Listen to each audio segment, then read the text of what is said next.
Hello. Hello. Hey, how's it going? Good. How are you? Yeah, I'm really good, thanks.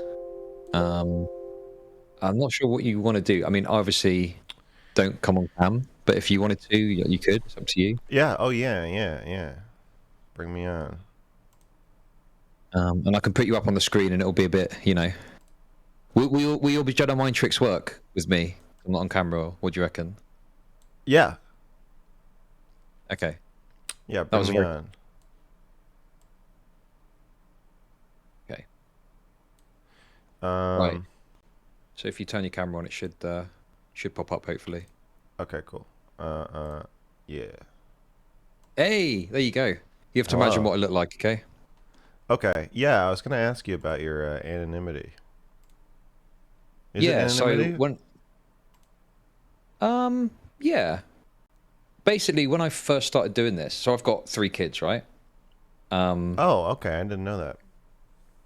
yeah, when I first started doing this, I was a bit, I guess, concerned about like what happens if I go after some person, criticize them politically, and I don't know. It's a bit sort of what's the right word? An abundance of caution, right? Sure. Yeah. But now, I'm in a position where I do want to come on camera, and it's just like I don't know. There's a sense of anxiety about it, like. I'm just a normal looking guy, but what if it like fucks everything up and people are like, oh god, look at that Brit bonger, fuck that shit. Do you know what I mean? Yeah. My audience says that you're trolling. Is that true? About that, I mean, I like trolling a bit, but I'm not trolling about that. What do they think I'm trolling about? I don't know. Maybe they're just trolling me. I think. Okay, I think about my future kids sometimes. okay, I'm like, yeah, I do worry that I'm endangering my family somehow, even or friends yeah, or especially Shaylin. She doesn't deserve this. I mean, yeah, it's I mean, you have obviously had some spicy takes, which we won't dive into right now, but Yeah, I imagine know my that you've kids been watching the Cuties review. Jesus Christ. well, If I, obviously, so well, exactly. kids, when a man and an 11-year-old. No, I don't know how I'm gonna Oh no, explain no, that. listen. What are you doing? Come on, I don't listen. know how to Tone it down a bit, explain all it. right? Tone it down a Okay, little bit though. Fuck me. sure. Okay, all right. Listen, I don't mind. Look, I'm just worried about your image, okay? Oh, my image is fine. Okay. I have diplomatic immunity. Right, okay. Yeah. Yeah. Um okay, well look, let's get into this. Obviously, I brought you on because I want to speak about this video. Yeah. Not to blow smoke up your ass, but I really liked it and it's been difficult to think about it and think about, you know, how I might push back or criticize or question you on this. So I've got a Okay. mix of questions I've thought of, but Sure. also ones that people have thrown at me. Okay, so if you hear a Okay. question you think that's fucking stupid, just think it's probably not mine because mine are all brilliant. Okay, Okay. Got it. yeah, I um, understand. okay. And then we'll talk for like 30 minutes or so, I guess, and then do some questions from chat, and then we'll bring people on to see what they got to say to you. All right? Okay. That sounds good. Okay. So the first question: are you autistic? No, I think autistic people have like pretty low social intelligence, like in terms of understanding social cues and like what's going on in conversations and stuff. And I would say I'm pretty attuned to social interactions. I know the rules. I just break them sometimes. But I think people that gives people the Sure. impression that I don't know what they are because I'm autistic. Yeah. Yeah. Sure. Yeah, I get that. I think that because having watched like some of your content, the way that you engage sometimes, like that was a bit of a meme question, obviously, but like I I think don't that think the way it's you mean. engage There's sometimes, nothing against autistic people. no, no, no, no, like a meme, like a meme. I'm Oh, playing on a meme. meme question. I They, see. I see. David Okay. David Pacman asked that to Destiny, and I just thought I'd throw it in there as a bit of a meme. But like, Oh I do, yeah. yeah, yeah, I do see where you're coming from, though. It's absolutely like easy to misattribute that, I guess, in some Okay. ways. I'm gonna give you genuine answers to all your questions, even if they're like a joke. That's the only meme one. That's it. That's it. Everything else is serious. Okay, I promise. Okay. Okay. Okay. So the next question is like what is the story behind this video? How did it come to be a thing that you started working on? Well, I'm pretty opinionated about like therapists in general. So anytime somebody tells me that they're in therapy or they're doing therapy, if they're like a friend of mine, and really everybody, I try to stay out of other people's like therapy sessions. So I a lot, and people talk about therapy to me a lot, um, just in my personal life, I guess. So I bite my tongue, and I'm like, that's between you and your therapist. But I feel very judgmental about things I hear therapists doing, like pretty often. And Yeah. whenever I go to a therapist, I am a fucking, uh, I am hyper vigilant, is the word that I would use, about making sure they are in their role, that they're doing what they're supposed to be doing, that they're not fucking up, they're not fucking me up. I'm very like, because I used to be kind of a pushover, so I take all of that like as self advocacy and I really turn it up to like 10 in therapy, and I think that's that's been helpful to me over my life. It's also gotten me kicked out. I got banned from the UCLA therapy clinic, and I've been fired by multiple therapists at this point. So, and also, my father was a therapist for a while and did psych evaluations, and my grandfather used to do psych evaluations for the Air Force. He would meet with pilots and like determine if they were mentally fit to be pilots, and so and I have a bachelor's in psychology. So these are it's all personal to me. Also, I kind of hate my father, and kind of hate my who my grandfather was for like abusing my father. So it's all very loaded for me. The first time I heard of Dr. K, my fans were like, "Oh, you should talk to him." I think they thought that I was gonna like be one of his interview subjects and like kind of get on his couch. And I asked him to talk. I didn't know anything about him. I was like, sure, I'll tweet at him, whatever. He didn't respond. And then months later, after the Destiny thing, I was talking to Melina, and she sent me one of her sessions with Dr. K. I think kind of as like discussion prep, and I was just completely fucking horrified by it.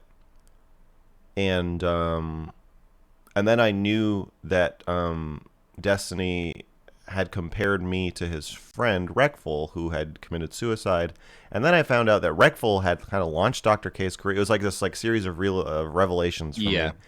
And then yeah, so then I started watching the Reckful. Oh no, I think I watched Slush's documentary, and I was like, oh, I see real problems here, but they're not exactly the problems that Slush is pointing out. Or at least he's kind of mixing in what I see as like really serious problems with not serious problems.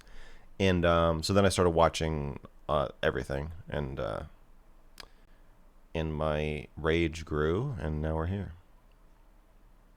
Well, speaking of rage, that leads on to the next thing I wanted to ask you. You Yeah, received a lot of criticism for your video before it even came out, and yeah, it was more so for your conduct. So there's aggression. People said you were kind of schizo posting about it, maybe yeah, overplaying your hand somewhat. How would you yeah. respond to those criticisms? I would much rather. I guess my fear is that I'm going to be accused of having an agenda. I don't like that. I don't out like to me. Here are my options. I can act super noble and sane and just say like, "Oh no, I'm doing this because I want to help people.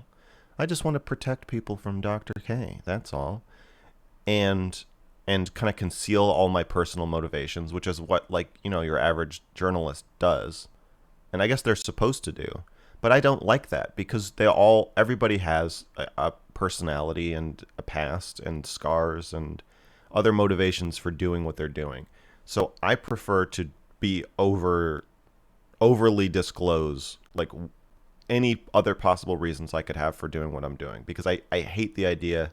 I hate being called a liar, basically, and I hate being accused of having an agenda and of accused of there being spin. So to me, the only way to de-spin anything I'm making is to reveal everything that could be compromising me emotionally or psychologically at the time of making it. So like even like when I'm talking about Black Lives Matter or I'm talking about like gender stuff, I I try to point out what parts of me might be making this cloudy or confusing for me so that the audience can kind of take that information and it's like giving you the grain of salt to take what I'm saying with volunteering the Sure. grain of salt.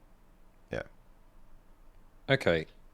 Do you think or worry that perhaps your conduct before the video came out has contributed to any negative responses that you've received about it?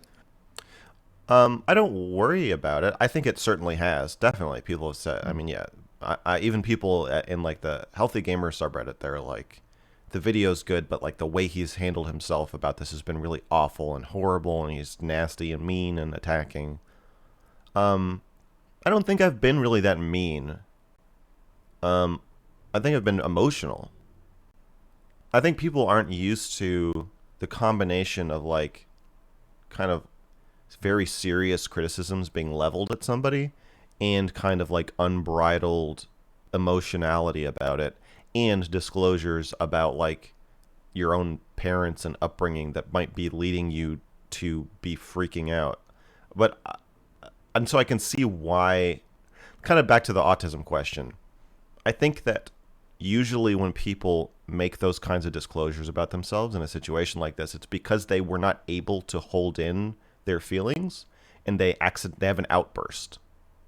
And I think the fact that I am intentionally opening a valve on my emotions about this and releasing them freely makes people think that I am that it is an uncontrolled explosion of feeling, just because most normal people would not express their feelings in this situation or in this way. Okay. Um, this is quite a blunt question. This obviously came from chat. Oh Could you shit. not make these criticisms of Dr. K without using Reckful's death as a bludgeon? Um, I'm happy to use Reckful's death as a bludgeon. You Reckful's death is something that should be talked about more because Reckful died, not less. Like you don't get to do what I consider malpractice. Have your patient die somewhat as a result, or at least in connection with, or or at least in the same time that you're doing it. What I see like an abuse as an abusive relationship, and then say like the reason the ethics guidelines are there is to protect patients, and the thing we're trying to protect patients from the most as like a society, psych patients, is probably suicide. So if a patient commits suicide, the idea that we can't bring up the suicide because it's too tactless, like if you're a doctor, you can, if you fuck up so much that people are killing themselves, that somehow it's not okay to bring that up because we shouldn't speak ill of the dead. That's absurd. Also, I think that it's an unusual situation. Like if he were a private patient and Dr. K did not stream any of this, like if I found out about this, I wouldn't make it public. I wouldn't make a big public like crusade about it, because I agree that then that would be more exploitative. And what I'm doing is somewhat exploitative anyway.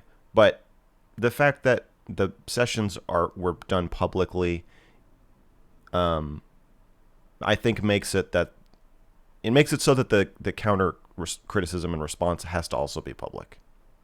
And yeah, a big problem I have with Slush's video is Slush came out and said Dr. K is in no way responsible for Reckful's death, and I don't think that's true.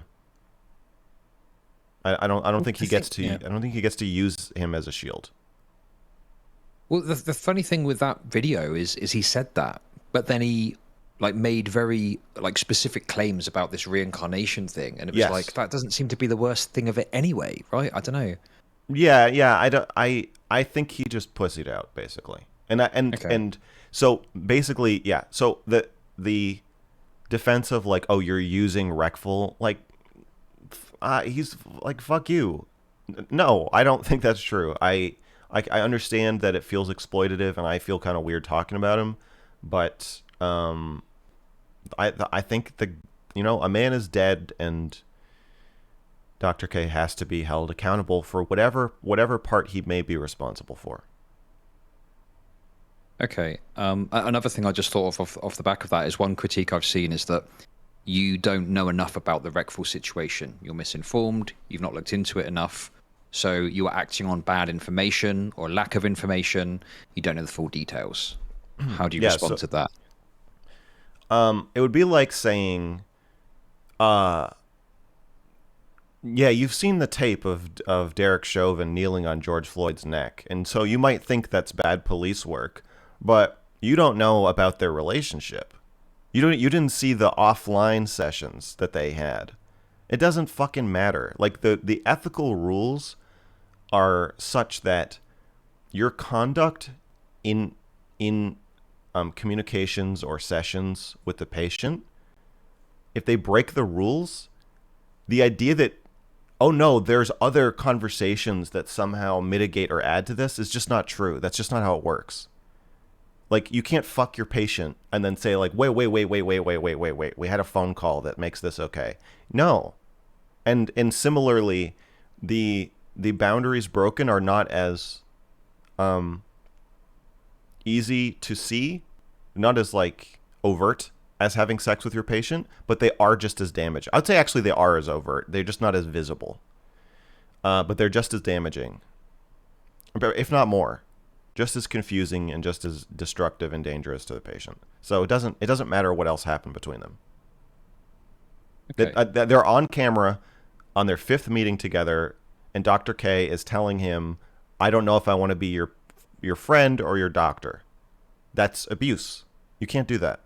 And no amount of fucking anything outside of that, unless like somehow they decided they were going to put on a play about an abusive doctor and his sad patient, and all of this is like a joke, then sure, that would excuse that behavior. Not sort of. Other than that, no. It's categorically abuse. Okay. Your answer actually has prodded something else in my head, and it's something that I've experienced myself dealing with this. And it's so sometimes there will be like hyperbolic, like you mentioned Derek Chauvin, and did a sort of somewhat of a comparison to that, or an analogy involving that. Do you feel that sometimes when you go to the more extreme ends to try and prove your point, then it maybe undermines the point you're trying to make when you say something like that, for example? No, I can see why you might say that, because my experience coming into this and why people say I'm schizo posting is that generally people don't seem to understand how important therapeutic boundaries are. And so when I say that telling your patient I might go to Europe with you and I don't know if I'm your doctor could be just as damaging as fucking them, it's damaging for the exact same reasons and the exact same way. The patient doesn't know if you're having the relationship with them for their benefit. The patient doesn't know to what extent you're using them. The patient doesn't know if you're if you're there for them, basically. And in fact, they know that you're not really. They know that you've been compromised. And that's why you can't fuck your patients. There's nothing inherently like physically damaging about sex with the patient. What's damaging is the breakdown of the relationship roles, where you are no longer taking care of them and you are deeply compromised in your ability to make decisions that are in their best interest.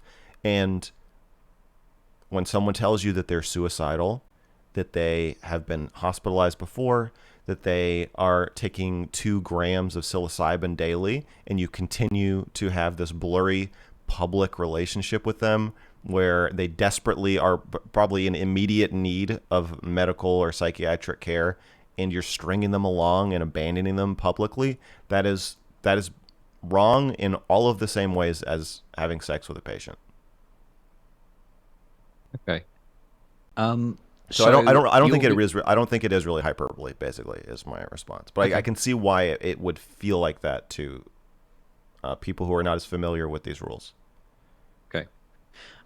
So you make quite a strong claim in regards to the impact Dr. K had in regards to Reckful. What if someone were to make the alternative case, though, that Dr. K in fact extended Reckful's life? Like, how would you be able to disprove that? It doesn't matter. Like, if you're drunk driving, I don't know how you extend somebody's life in this analogy, but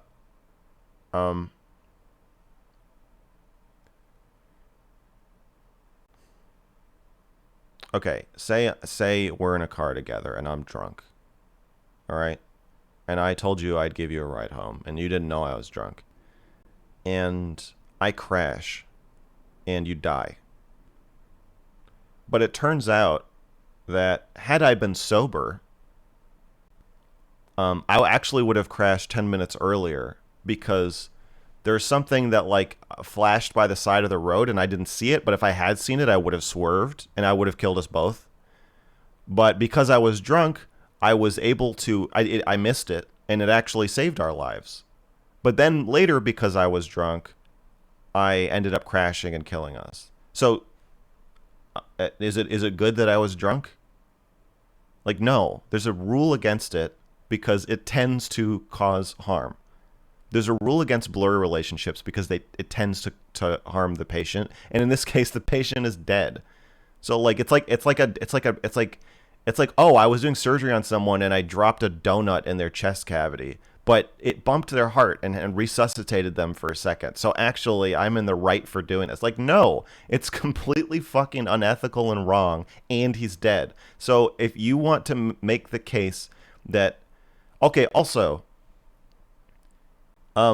if Dr. K did anything good for Reckful, him being confusing to him about whether he was his therapist or not, while Reckful is literally crying and saying he needs a therapist, is not part of it.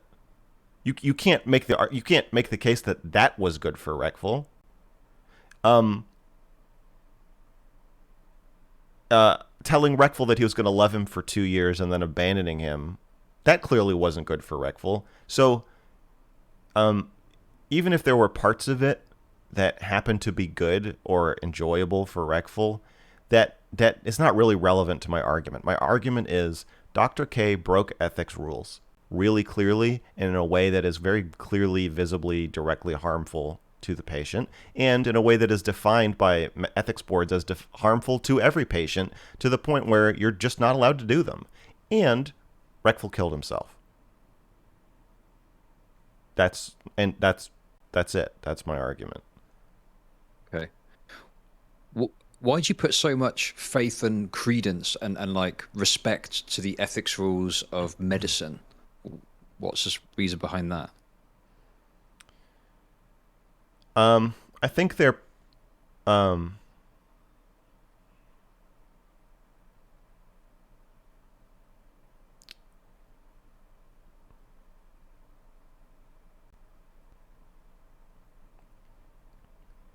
rules are designed to protect vulnerable people from abuses of power. So it's like asking me, why do I put so much faith and respect in the rules, like that police have to have probable cause before they kick your door down and arrest you? Why do I put so much faith and credence in free speech, and so that the government can't shut you down when they don't like something that you said? Why do I put so much faith in the rules that your gym teacher can't stick his hand down your pants if he feels like it? It's not the rules themselves that I get like emotional about or that I have faith in. It's protection for the vulnerable and the trusting and the needy, which we all are from time to time, against those with power. And whether that power comes in the form of a police baton, a teacher's influence and power over you, the government shutting you down or shutting off your electricity if they don't like the content you're broadcasting, or a doctor who is entrusted to take care of you and take care of your health and your privacy and guide you to a decision that's going to make your life better. In all those situations, I think it's very, very important that those people not use their power to gratify themselves at the expense of the vulnerable person. Okay. One point of conversation that's arisen, this is kind of off the back of that question about medical ethics. So one conversation that's arisen is, aside from the medical ethics, is there a way to ethically or morally justify what Dr. K is doing, or can it be done in a better way because of the issues that exist around mental health? What are your thoughts on that conversation? Dr. K's conduct is mostly, I'm going to say no. So people say Dr. K is doing good. And when you try to nail down what good he's doing, the answer is not super clear. To me, it seems like Dr. K is just doing whatever he wants and whatever gets him the most views. So there's a few things he could be trying to do. So one is, does Dr. K want to have therapy sessions in public? Is that the goal? Well, if that's the goal, then why is he saying they're not therapy sessions? Because it's unethical to have therapy sessions in public. Well, if that's true, and if you still want to do it anyways, then clearly what you need to do in order to not break other ethics rules is do a study. Try to find research that shows when you can have a therapy session in public, and some people have done therapy sessions in public. So what do you need to do to protect the patient in order to do a therapy session in public and do it ethically? And on Twitch, right? And Dr. K could ask that question, present it to an ethics board, get an answer, do a study, and if it's not harmful, then he could prove it's not harmful, and then he'll get the go-ahead to do it. But Dr. K's not, I don't believe that is his goal. So is Dr. K's goal to not do a therapy session in public? Well, if that's his goal, then there's no way to do a therapy session and not do a therapy session. So is his goal to just have conversations about therapy? Well, he's clearly not doing that. Why do you have to ask somebody, you know, who stuck his hand in your shirt? Or when did your brother try to kill himself? Or tell me, like, what was it like being depressed as a child? That's not a meta conversation about therapy or the effects of therapy. Those are therapy questions, right? So clearly he's just trying to have it both ways. And what's the weirdest part of all of it is it's all just an advertisement for his coaching business. So how do you explain to an ethics board, like, yes, I know that I've had this training in being a doctor. And when I talk to someone about their childhood, I'm practicing medicine. And I had to go to school for 1,000,000 years and pay $1 million to be able to do this. But I'm going to start a coaching business where I train people for 8 weeks and they do basically the same thing. I assume medical boards frown upon coaching businesses. So it appears to be that Dr. K is doing things that get him lots of adoration and money, and as a side effect may raise some awareness of mental health issues or encourage people to think and talk about mental health. But ultimately, they're encouraged to go to an untrained coach employed by Dr. K for that mental health service. So you could take any part of what Dr. K is claiming to do that's good, or the good he's been claimed to have done, and there's an ethical way to do any part of it, yes, and he's not doing any of it, and he seems not interested in it at all. Okay. I spoke to Relevant and Dario about your video, and one criticism I think that they raised was that you didn't demonstrate in the course of the video that it's not therapy. And Dr. K said it's not therapy, therefore what we're seeing isn't therapy, and that you needed to do more work to show that what was occurring was therapy. How would you respond to that? If there is a question of whether it's therapy, that means the rule has been broken. So it's not like a normal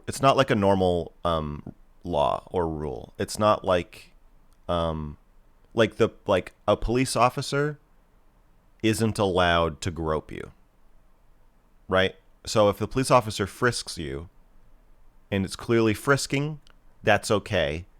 If it's sort of frisking and sort of groping, then, you could have a trial and evidence and testimony and stuff and look at their, whatever. But if it's clearly groping, then they've broken the rule, right? And this is different. This is not the same thing, because with therapy, it's okay for Dr. K to do therapy, and it's okay for him to not do therapy. So there isn't a line that he's not allowed to cross. There's a big blurry line that he's not allowed to be in. So he can be anywhere. He could be anywhere over anything that's clearly defined as therapy and anything that's clearly defined as not therapy. But if there's a question, the more ambiguous it is, the more he's breaking the rule. This is the red area that you're not allowed to be in. It's not a gray area. It's a red area. And then it turns gray, and then there's black over here and white over here. And you really need to be in the black or the white. And that's why it's the first rule in the fucking ethics book, is every conversation you have with somebody needs to be clearly delineated to you, to them, and to anyone else who's aware of the conversation, whether it's therapy or not therapy. And that didn't happen. Okay. He was pretty solidly right in like the worst part of that, where Reckful is crying and saying, I don't know if you're my therapist or my friend. That's the worst possible spot to be in. Okay. Do you have any comments on the healthy gamer response to your video? Or, minimal at best, but what are your thoughts on what they've said? Did you see their Q&A?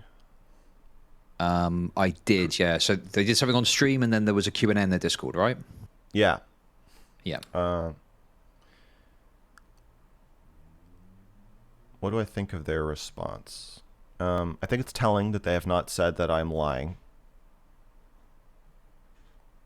Because I'm not. I think that feels validating to me, that they know that I'm telling the truth.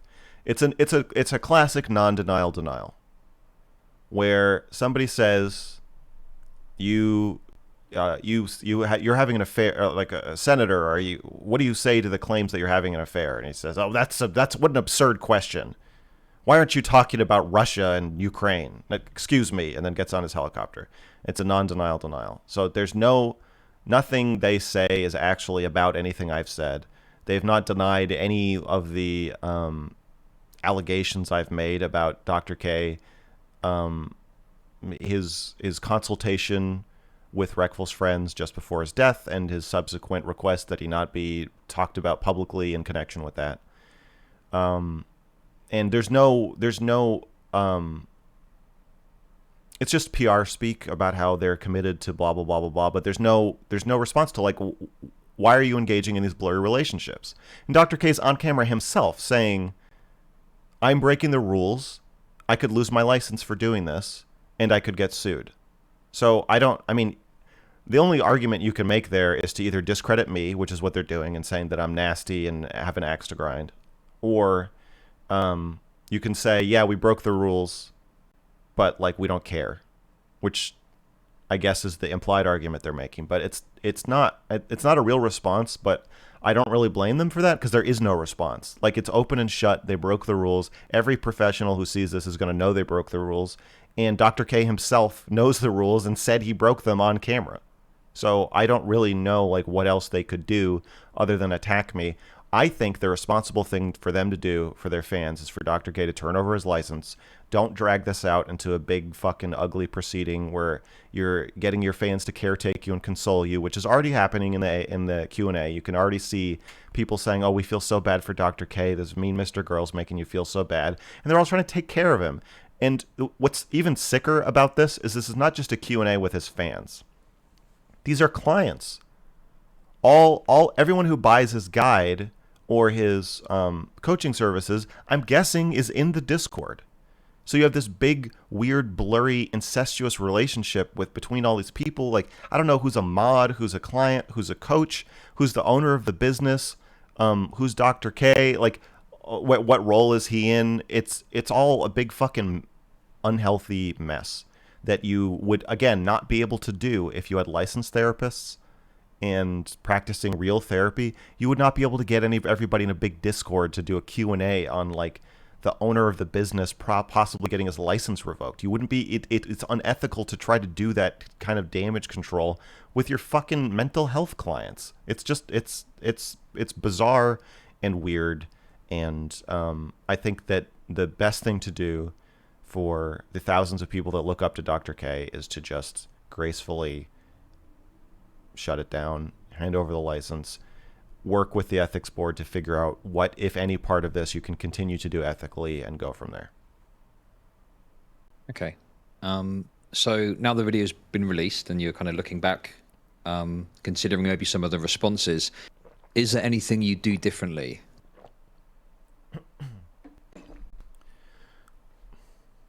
I don't think so. I think it was pretty much a bullseye. I think the video was pretty perfect. I guess the only thing I would do is I would add in the questions that I asked the professionals, probably just in a link in the description. Maybe. I guess I could still do that. I don't know. I don't know where in the video that would go. I thought of title cards before each section, but that seemed like it would break up the flow too much, and the video's already kind of boring and dry.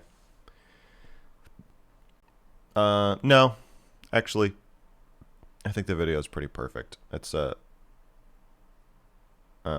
one of the few videos I when I watch it, I don't, there's no part of me that's like, oh, I wish I could still edit this a little bit. I feel like that was a good video. Okay. And one final question before we move to the Q&A call-in sort of segment. How will you feel being known as the guy that cancelled Dr. K? I have some objections to the idea of cancel culture as a concept. It seems like, on one hand, it's trotted out by anybody who's like accused of sexual harassment, or basically like a crime, right? Like, I'm accusing Dr. K of crimes. It's illegal to do what he's doing. But then you're like, oh, I'm being canceled. Just the same way you'd say someone's being canceled if you said something racist, or you said something sexist, or you not even racist, but like insensitive about race. Like you there's some tweet recently that seemed like didn't Andrew Yang tweet something out about, oh yeah, he was like, somebody is not racist. Oh, Joe Rogan's not racist. He's got black friends. Right? And then he deleted the tweet after like 3 minutes because the quote tweets started pouring in. And it's like that's kind of cancel culture, where it's like it's not racist. He just stumbled. He didn't understand that was going to make him look terrible. He's kind of ignorant about how to talk about race in a way that's like palatable to people. And then if that turns into a big thing, like, oh, why did you say this? Like, that could be called cancel culture. But then also, it's cancel culture if we accuse a politician of like rape. It just feels like a catch-all phrase that is being used by people who commit crimes and like serious abuses to dodge criticism by lumping it in with like, you know, oh, you think Star Wars is too diverse? Oh, you think I pushed a guy over the edge of killing himself because I was practicing medicine illegally? Like, it's not the same fucking thing. So I would never say I am trying to cancel Dr. K. I would say I am trying to hold him accountable for his abusive behavior. That's all. So there were a few questions in chat. I didn't really see any that sparked my fancy. So we're going to start bringing people in to the call. Now, against my better judgment, I'm going to bring someone in called Charmhole, who... Oh, no. Well, do you know this guy? No. You get veto, by the way, any person. It's up to you. Okay, I'm 80% of the way to vetoing Charmhole already, just based on listening to him on your other streams. Okay, how about we bring him in? I've got, big power. And if he is a dickhead, I'll just get rid of him, okay? For any guest, Okay. for any guest. You know what? No, dickhead is fine. What I'm worried about is filibustering. Okay. Just like endless talking and server mute. I'm on the server mute. Don't worry, I'll Okay. mute that motherfucker in a heartbeat, okay? Okay. I got it. Charmhole, you fucking bitch. Don't make me regret this. Go. Oh no, of course. Oh man, this is weird. I didn't actually want to do this because I think, all right. Hey, Mr. Girl, how are Hey, you? I'm okay, Charmhole. How are you? I'm all right. Just been a big fan of Chud for a long time, and he's real obsessed with Dr. K. Apparently, you are too. Yeah, Pretty hard. pretty Okay, hard. well, so question, just to get this out of the way, are you even a gamer? Do you want to 1v1 me in Smash and find out? Melee or Ultimate. Ultimate? Ultimate, yeah. Okay, who's your main? Mario. Not even Dr. Mario. I accept. I'll beat your ass easy. Dr. Mario is slow. Yeah, well, I'm a Link main, so. Oh, okay. All right, well, that's sus. I'll be honest. Anybody who's really obsessed with Smash Brothers, if anybody knows the esports league, all that stuff, I'm just gonna say I won't elaborate, but all I'll say is that's kind of sus, dude. Kind of sus. Well, a pedophile can't play Smash?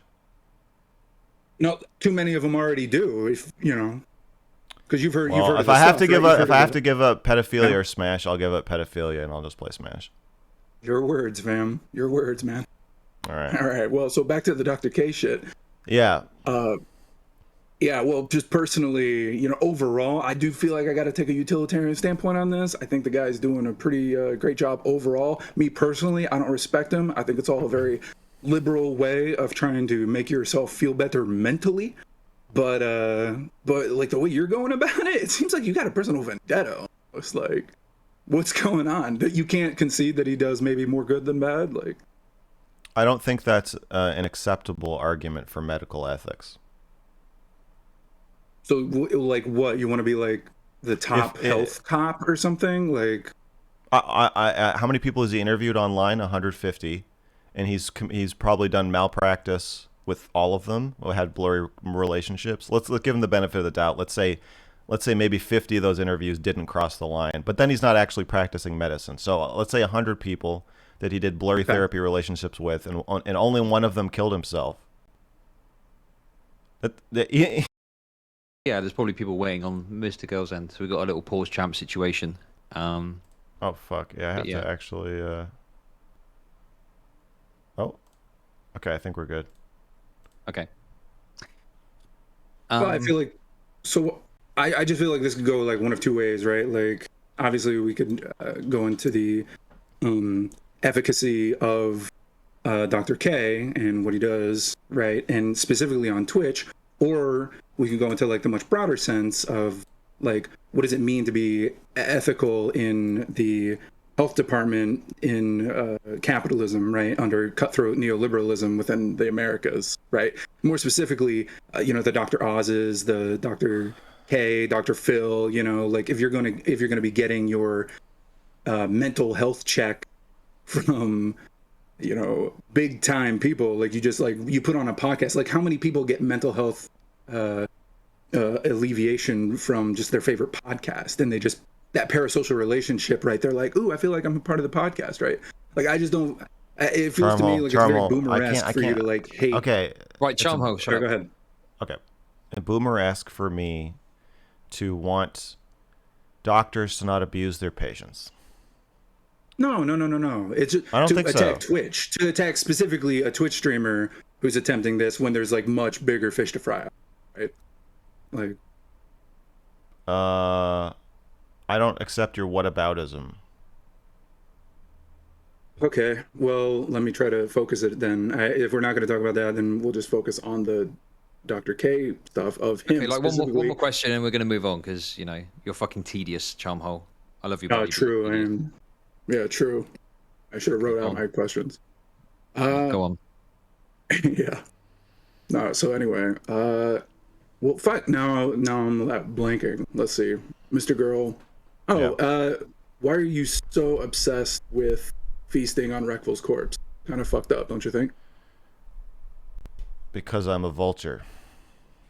Yeah, see, you're literally like you have no problem admitting it because you want to focus on the most horrifying aspect that a lot of streamers and his fans and just people in general think of when they think, "Oh God, like nobody wants to think about this horrifying shit like suicide." right? And that's something yeah. that he actively attempts to alleviate, and That big you old just want to focus on shadow, that. that big shadow of things that nobody wants to talk about, allows monsters like Dr. K to hide. And so we're Not coming in with hiding. he's hiding behind the What? shadow of the discomfort that you and others feel discussing rectal suicide. And that's why Mr. Girl's coming in with a big spotlight. It's going to shine it in that shadow and show you that Dr. K is not the nice man that you think he is. All right, well, you're a clout shark and you're a piece of shit. Have a good one. You too. Okay. They don't call him Next up- Charmhole for nothing. So next up, we've got an interlocutor. Is that the right word? From one of my previous streams when you were on, Dario. So we're going to bring Dario in. I figured this was Right. coming. Okay. Oh shit! Dario, hello. Did you know this was coming, Mr. Girl? Oh yeah, I knew my Of I knew course. what my destiny was. Of course. I'm ready. Autism. Oh, I'm just, no. Sure. Actually, I want to go into what Charmhole was sort of trying to breach a little bit, but I want to do it in a non-idiotic way. Okay, I Because I think appreciate that's that. yeah. So just to put like I guess the question succinctly is specifically in terms of like the ethical issues of what he's doing, like regardless of whether or not he's doing therapy or all that, like legally as defined by the boards or like the standards or anything. Given that most people, or even if you don't think this is the case, right? Let's say if it is the case that let's say that most people regard his sessions as helping them tremendously, right? And most people would have an ethical system which, in some way or form, is concerned with outcomes, and you probably as well. What exactly would be like an ethical issue with what he's doing if what he's doing is overwhelmingly helping people? Okay, so the premise is I'm disregarding ethics. No. So the premise is, what is the ethical issue, like from a normative ethical standpoint of what he's doing, if it seems to be that he's overall, or not even overall, but like helping people that he's talking to based off of like the information we have. If you're 13 years old and you think your school nurse is hot, and then she has sex with you, you would be happy. I think I would have been. Okay. And you would brag about it, and your friends would think you were happy. But you would be a rape victim. And you wouldn't know that, or really, the gravity of that would not hit you for a really long time. And that's why we can't use the apparent happiness of the patient or those witnessing the patient or those around the patient as our guiding light for ethical principles, because damage Sure. can be done in very subtle ways that appear, and especially like the kind of abuser that Dr. K is the kind that makes you think you're his friend, makes you want to take care of him, makes you want to go to bat for him, makes you want to rally around him and talk about what a great guy he is, all the while exploiting you. So that's the basics for the ethics rule. Look, we wouldn't need the ethics rules if people knew when they were being abused really clearly and really easily. The rules wouldn't need to be so steadfast about blurry relationships. Sure. So here's a response to that. So first off, right, I would say the issue with the example that you give is the fact that not both parties aren't consenting adults who have the information which is necessary to go into like a relationship like that, right? Like having sex or whatever. So that's why that would be an issue, right? In terms of like saying the medical. The ethics rules in terms of and the law says that you cannot, even if you're an adult, you cannot consent to a blurry relationship with a doctor. It's not legal. Well, sure. But then now we're going into whether or not he's being their doctor, right? But I'm not necessarily. That's my whole I mean that's Yeah. that's like the main rule he's breaking, is that it's like someone doing surgery on you, but saying, well, I'm not your surgeon.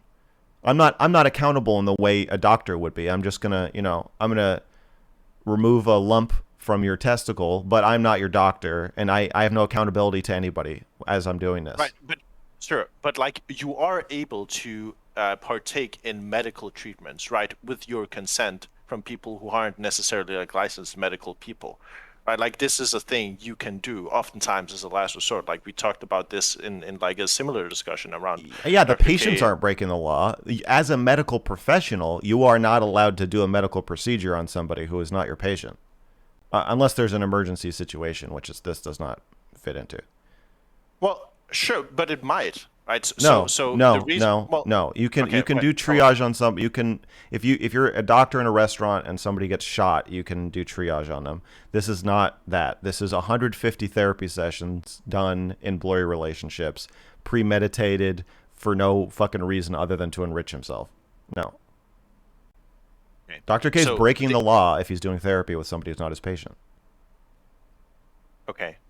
I'm not interested in the law here, right? You keep saying malpractice like it's illegal, right? I'm not talking in a legal sense what is illegal from like an ethics board's perspective, right? I'm talking about why is it unethical from a normative framework, do you think it should be legal to say, I am a surgeon, I'm opening a surgery clinic, but my prices are 20% lower, but in exchange you have to sign a waiver saying you're not my patient, and you can't you can't hold me accountable to anything. Sure. There's no medical board you can contact. So I don't think the surgery, you keep bringing up surgery, I don't think that's a comparable example, because surgery is more clear cut in terms of like, are you performing surgery or are you not performing surgery, than therapy, right? That's well, now you're issue, right? you're changing you're changing the subject. Well, no, I'm not. There's two issues at hand. One is it unethical for a doctor to practice medicine? You brought up me saying it was illegal. The reason it's illegal, the reason I'm bringing up the law is because I agree with the law. So you're from a normative, ethical standpoint, whatever. You can concede this point? You can concede this point that this law is a good law, right? Like you shouldn't be able to do that. I'll give you. Well, sure. I'll give you a reasoning, and maybe you can grasp my answer from that. Do you concede the point that you shouldn't be able to say, "I'll do surgery on you for a discount," but I'm not surgery? Yes. Okay, yes, great. Surgery. So we can set that issue aside, and all that's left is. Well, but the reason why? Well, why is it? Why is it illegal? Or why should you not be able to do that? Why should you not do that? That's what I'm asking. Why? Because the patient has no recourse if you do something wrong. Sure, but why is that bad? Why is that bad? Because there's such a gigantic power imbalance in a doctor-patient relationship or a therapist-patient relationship that the patient needs some security or assurance from a governing body. And this is the professionals themselves establishing this. The governing body says, "Hey, if you want to call yourself a doctor, you can go practice medicine, but you have to answer to us. If you want to call yourself a therapist, you can go out and do that, but you have to answer to us." Why? Because you have too much power. Yes, but why is that bad for the patient? Because professionals, doctors, cops, whoever, need oversight. It's just too much power for one person to. Because they. Why do they need oversight? So they don't abuse their patients.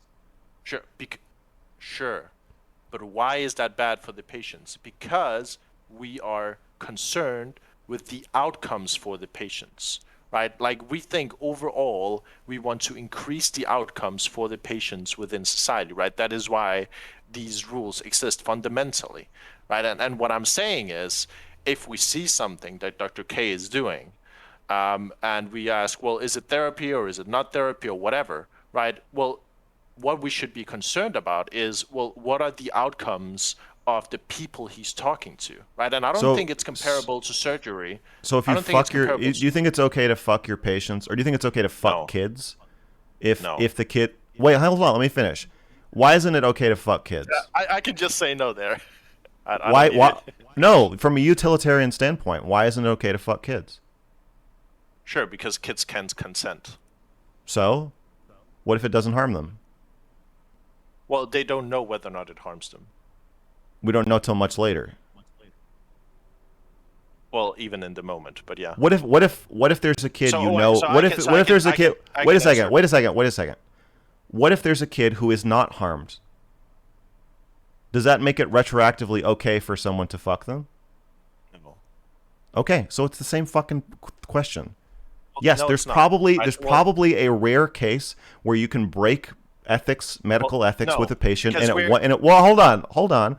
There's probably a rare case where you can break medical ethics with a therapy patient, and somehow through some fucking miracle of probability, not harm them. But it's the same thing. Like, we don't fuck kids because 99.99% of the time it harms the kid. So that's why there's a rule against it.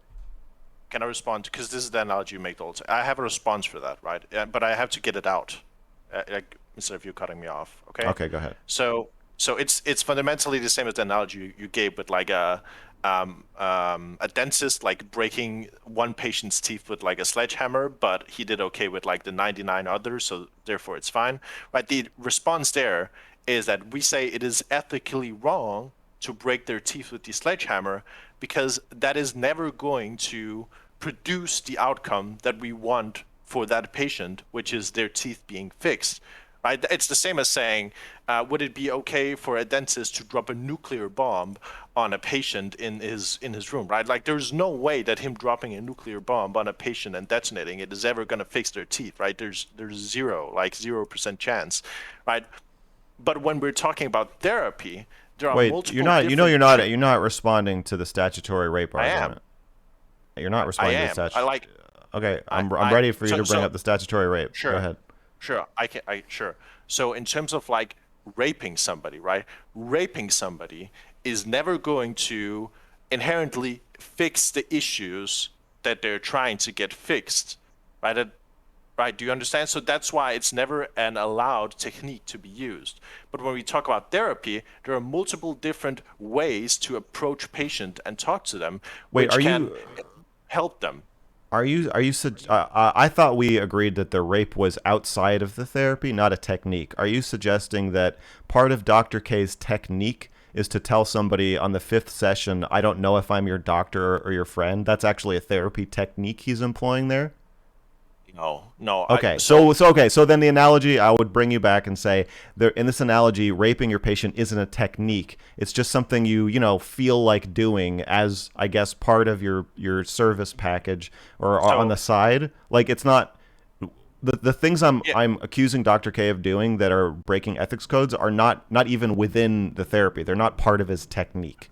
Well, sure, but some of them are. Right, so that's my issue, right? So I can agree with you that there are definitely some clips of him saying certain things, specifically like in the conversation to Reckful, which are problematic, and I think the ethics board needs to wait.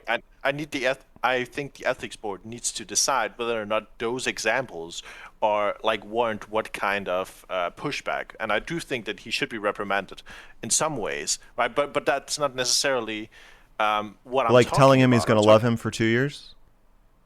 Sure. Yeah. That's I don't think I don't no. think the ethics board's going to have a problem with that, which is why I made the video, because to lay people that looks like the worst part, but it's not.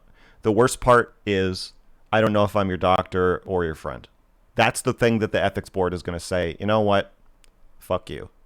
I firmly believe they're going to take his license away for that. They're not going to take your license away for blurting out to your patient that you're going to love him for 2 years and then having to take it back in the next session. That probably happens more often than you would think. And it's the kind of thing where they would say, yeah, that was bad. You should avoid this. If you need extra training, you should, get some extra training. But that's not like a career destroying mistake. Telling somebody after 5 sessions, I don't know if I'm your therapist or your friend, that is. In terms of whether or not that is what's gonna get his license revoked or whatever, I'm not an expert, so we'll have to let the ethics board decide on that one. Yeah. I don't have the knowledge to comment on there. The only thing that I can comment on is sort of I guess the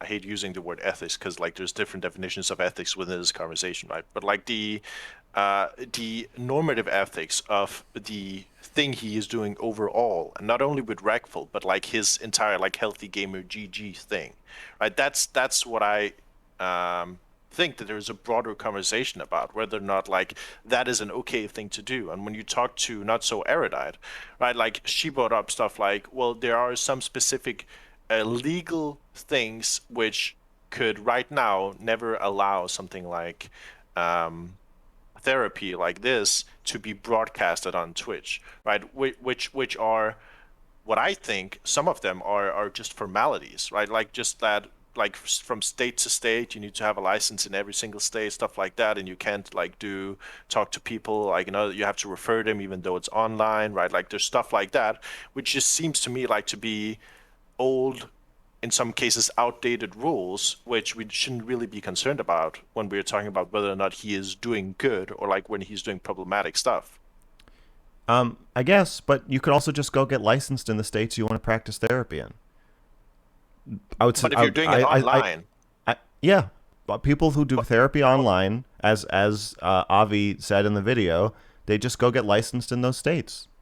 Or no, he didn't. I mean, I think I cut that scene, or that clip. Avi told me when therapists want to do therapy online that he knows psychiatrists and doctors who do telemedicine, and they just go get licensed in the states they want to practice in. So you can maybe you could argue that we could change that rule. You could argue that we could change that rule, but that's not the charge I'm leveling at Dr. K in the video. The problem is that because he wants to flout that rule, he's not properly setting up doctor-patient relationships with his patients. Well, even the fact that your whole argument is about governance of medical practice, you're undermining your previous argument that he's not practicing medicine. Clearly, on some level, you agree that he sort of is practicing medicine, which is the whole problem, that he's sort of practicing medicine. I didn't argue that he isn't practicing medicine. Like that's not my argument at all, right? Like I'm saying I don't like whether or not, right? This is I'm trying to have a meta conversation about the entire discourse rather than digging into whether or not he's practicing That just seems medicine, like Dr. K cockriding to say, let's change all the rules until what Dr. K is doing is okay. I don't agree with that. I think a lot of the rules are good, and if he wants to challenge them, there's an implication that Dr. K is out there trying to help people, and these rules are in his way. But they're not. He can do research that would show that what he's doing is beneficial, but instead he just went rogue, and now somebody's fucking dead. And nowhere in this calculation, Dr. K is not challenging ethics rules. He's not making a moral stance. He's just breaking them.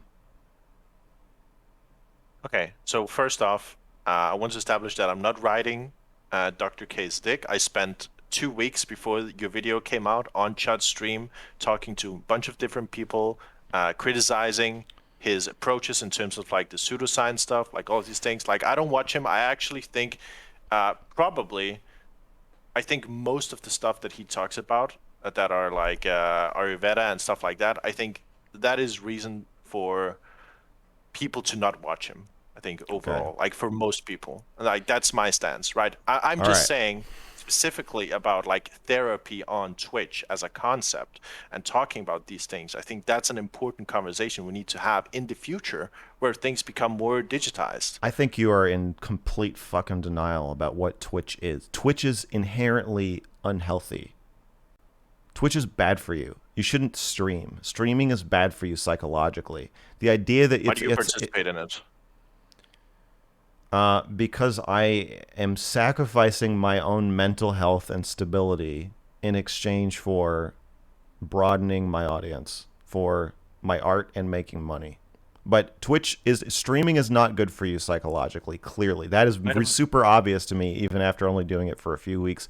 And I only do it 2 or 3 hours when I stream, and I only stream like 3 times a week. Clearly, Twitch is not good for you psychologically. There's no fucking person on earth, no serious mental health professional is going to look at a mentally ill person and be like, oh, that person should stream to a parasocial chat who just like insults them or showers them with like fake affection So 50 hours a week. So you can't combine therapy. So wouldn't you say we need experts who know specifically what the issues with streaming are that can help streamers deal with those psychological issues? No, More than I like don't think the average so. therapist. No, Twitch is Why? not fucking unique. It's like saying like we need therapists that are construction workers, so construction workers can go to therapy. The whole point of therapy is the therapist can Come on, I empathize think with you. there are. I I think don't. I there are don't. some. I just don't agree with the premise that that a therapist needs to be your coworker on the same platform as you, creating a dual relationship where they are also your competitor, siphoning your audience off from you, and then make a corporate sponsorship with the company that pays you both, and that's somehow supposed to be good for the patient. Like, no, that's fucking No, ridiculous. The whole point of therapy is so that you this are is- in an this is the isolated point. chamber out away from all of these other possible corrupting influences. So you don't have common fans with the person you're doing therapy with. No, it's fucking gross. It's a big incestuous mess, and Dr. K is just taking advantage of everybody.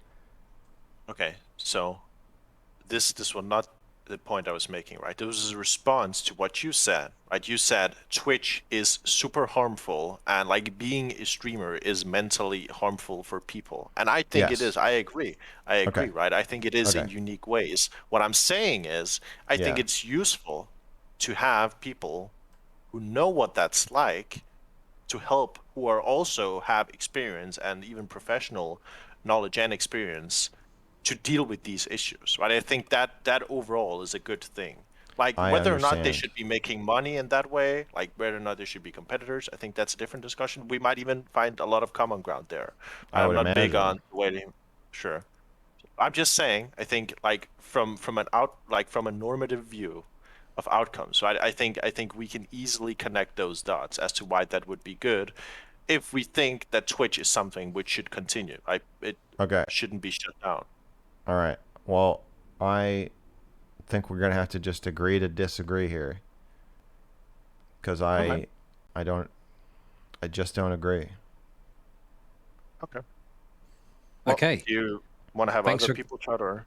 Yeah, I'm going to start to bring other people in. I gave you a bit more time because even though Wars? you annoyed me the other day, you're my friend and I love you, okay? Oh. Thanks for coming on, mate. I'll catch you later, okay? Yeah. Thanks for talking, Mr. Girl.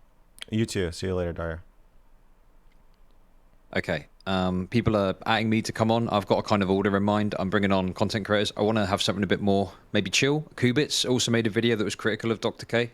More focused on the pseudoscience, but we'll bring Oh, them yeah, I in saw that. and see what they've got to say. Okay. Kubits, hello. Hi. Hey, how's What's it up, going? dog? So, okay, I have like a couple questions. And honestly, every time you come on your stream, I feel like my heart is going to explode. You've got so many viewers. Oh my God. Okay. So, according to his website, Mr. K is a member of the Council of Ayurveda Research and an associate editor at the Ayurveda Journal of Health. Do you think that theoretically, if you had a financial incentive to promote pseudoscience, would that make you care about the pseudoscience piece more? Or are you really just primarily concerned with therapy ethics and their emotional effects and greater purpose and not medical misinformation overall? No, I think that's a really good point. I think any incentive to make decisions or even say things to patients that are not in the best interest of the patient and are actually to enrich yourself are a problem. So I think that creates especially in a therapy relationship, that creates that's a financial incentive to, especially to promote pseudoscience and to say things to the patient that are literally not true. Yeah, I agree with you. That's a ethical problem. Okay.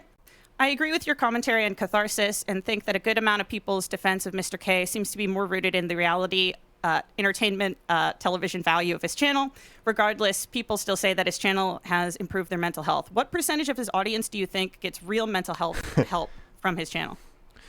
I would imagine that there's some destigmatization that happens watching people cry and watching him still talk to them while they're crying. I think he's abusing them and exploiting them, but I can't imagine that just seeing people be emotional on Twitch might help some people be more emotional themselves. And I could imagine that if you know, if you were like, oh, just because I'm a gamer and a nerd or whatever, that doesn't mean I don't need therapy. That if that idea reached you and then you went out and got yourself real help instead of the healthy gamer help, yeah, I can imagine that helping some people. But I also would think that those people are probably ready for help. But I think that it's pretty clear that a lot of people are also like parasocially attaching themselves to Dr. K, and not even like he's their daddy, which might be helpful to them on some level, but it's like he's their child. Like they want to caretake him and protect him, which seems pretty unhealthy. Okay. If Mr. K took down all his pseudotherapy and pseudoscience videos and stopped doing them at all, do you think he should still be making content? I think he shouldn't, because I think he has undermined himself so much that no one should listen to him. But I don't know that he should be banned, and I don't know that I would tell people to like boycott it.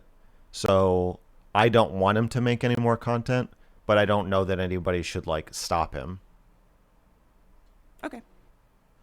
For example, is a channel like Cinema Therapy that stars a mental health counselor that reacts to movies and talks about the psychology of characters an acceptable way to educate people on social media about mental health? Or does that cross a line? I would say that's probably not a great idea, because it I would say it probably doesn't cross a line, but I assume that ethics people would be uncomfortable with it, because anytime you're just kind of armchair diagnosing people, it reduces confidence in the field and in the process of diagnosis, and it makes people think that it's okay to just diagnose themselves or each other. I think that psychologists and doctors really want to put out the idea that in order to diagnose somebody, you really have to have a therapist-patient or doctor-patient relationship with them. You really have to have an interaction with them where you're examining them for a period of hours or days or weeks or months before you reach a diagnosis, and that diagnosis like is part of care. And so after you give the diagnosis, you're there to help them figure out what the next step is. And so if you're just like looking at a screen and saying, that person has this, I think it kind of paints the whole process in like a negative light that might actually be stigmatizing or make people take it less seriously. But I assume it's not like an actual ethics violation. I would just guess that people would be a little uncomfortable. Okay. Have you noticed the ease at which he insinuates some people might be sociopaths? Does that concern you? Yes. Sociopathy, I think is like a factor or like a concept, but sociopath is not a diagnosis. It's sort of like a lay person's term. He talks about himself testing highly on the sociopathy scale and how it's good for physicians to be less empathetic, because then they can do things like cut people open or tell people they're going to die and like not bring too much of it home with them. He has a disturbing tendency to bring up sociopaths and suicide pretty frequently. Like I searched a transcript of all of his interviews. Oh wow. Yeah, so I have like a searchable database of all of his interviews, and if you search for like suicide, there's like a lot of like it comes up like in a lot of his videos, which is just weird. So yeah, I have noticed the ease with he throws that term around, and find it kind of disturbing in the same way, where it just feels like it's blending actual medicine with kind of like pop psychology, and then the Ayurveda stuff. It just seems like he shifts gears from I'm just a gamer talking about stuff, I'm a guy talking about life, I'm a doctor practicing medicine right now, I'm your friend, I'm your potential employer. On their website it says that it's like who is healthy gamer coaching, group coaching for, and one of the bullet points is like if you want to become a future coach. And like that, like so, just all the blurring and blending of roles, and so the loose language to me is part of that. It's kind of weird. All right. my final question is for the chat. Am I a Chudlogic orbiter now? All right, that's all I got. Thanks for coming on. It's great to speak to you again. Have a good Yep. one, okay? Thank you so much. Nice to meet you. Cheers. Bye-bye. Okay, so we've got one more content creator, one that you know, Oh, that I'll be Jesus. bringing in. I'm a bit... Oh, okay, well, we'll fuck. see what happens. We'll see what happens. Oh, God. Stardust. You're muted. I swear to God, if my time is being wasted, I'm going to lose She's it. muted. She's muted. There we go. She's there. She's there. Hello. Hello? Dusty? Hey, how's it going? Hey, I'm here. Can you hear me? Stardust? Are you there? Can you hear me? Stardust? Yes. Yes, Hello? we can hear you. Are you guys Say trolling something. me? I'm not trolling you. I'm trying to fucking keep things moving. Wait, you Okay. can hear her? Oh, sorry. Yes, you can hear her as well. Stop fucking around. Okay. Hey, Stardust. God damn it. Hi, how's it going? I'm okay. How are you? I'm doing good. Good to see you. Yeah, good to see you too. I'm sorry I don't have my camera on, but hello. Thank you for having me on Chudlogic. Yeah, I thought your video did a good job of kind of comparing and contrasting just between what Dr. K is doing and then the What are you what would you supposed say to be doing? what the experts are saying, right? Yeah. I do think I know you kind of purposely avoided giving your own commentary a lot of the time. Yeah. Yeah. So but I guess somebody I know was suggesting that might be something in the future. Like I know you avoided that probably for a reason, but yeah. I just think it's so much stronger if the clips just speak for themselves. And I think that because a lot of the things I'm pointing out are very subtle, I really don't want to overextend myself. So I think if I overextend and I say, see, this is like a bartering agreement that's being made. See, this is the moment where we realize that the doctor-patient relationship is blurry. If other people don't, like, either you see it or you don't. And like, if you see it, then it clicks for you. And I think it's more meaningful that way. And if you don't see it, me saying it's there is not going to make you see it. You're just going to say, this is pretty thin. So I just don't see how it helps the video at all, really. Yeah, sure. Okay, and then I think that the thing that bothers me a lot about Dr. K is his use of Ayurveda as like a primary means of treatment in a lot of cases. I think, I don't know. Sure, there may be some parts of that might be like useful as a placebo effect towards patients or something like that. I think though, like the standards that we have for medicine, for like modern day medicine, are really high, and we do a lot of testing. The type of testing we do is different. So I do think that there's like definitely something there. As far as the stuff with Recful, I guess I have mixed feelings because I think that for people who make that decision to end everything, I almost feel like, and this might just be like a cope, but I almost feel like there's not a whole lot that can be done other than like either extending or like not extending how long they're around for. And that, again, that might just be like a massive cope for me, but I would implore you to look up statistics about people who try to commit suicide but are stopped. Yeah. For 10 minutes. And then how many of them go on to commit suicide later. And you'd be surprised that stopping someone from committing suicide, a lot of them actually never try again. Well, what about people who chronically try to commit again and again? I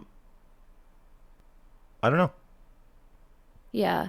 To me, from watching the sessions, it looked like Recful had never had a meaningful therapy relationship.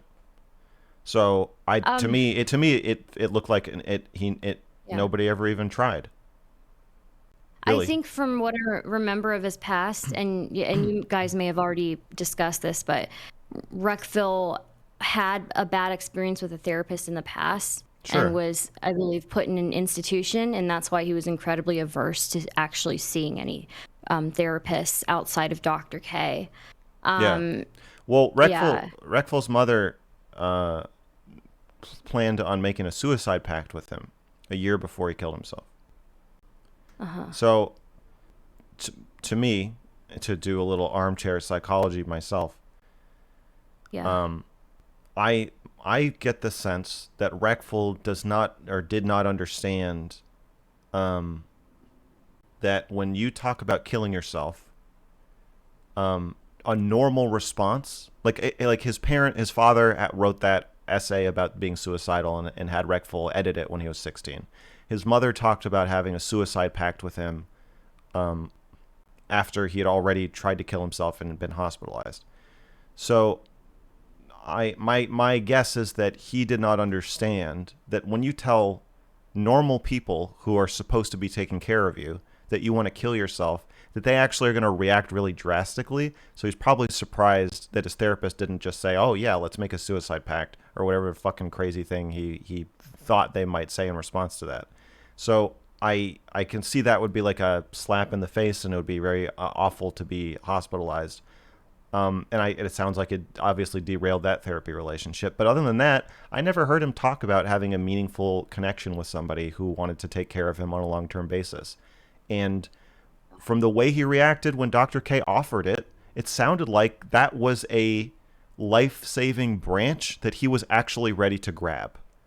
And it broke off in his hand. That's, so that's I feel definitely yeah, like when I look at Reckville in those sessions, I don't see a lost cause at all. I wouldn't call him a lost cause. No, that's not what I'm saying at all. I don't think anybody's a lost cause. I guess when I look at people who have already committed, and especially people who have had ideation and have had like a chronic attempter, again, it might just be a massive cope, like with like somebody that I knew. To me, it doesn't help to think about like who's at fault for it, and it really more helps to know that, like,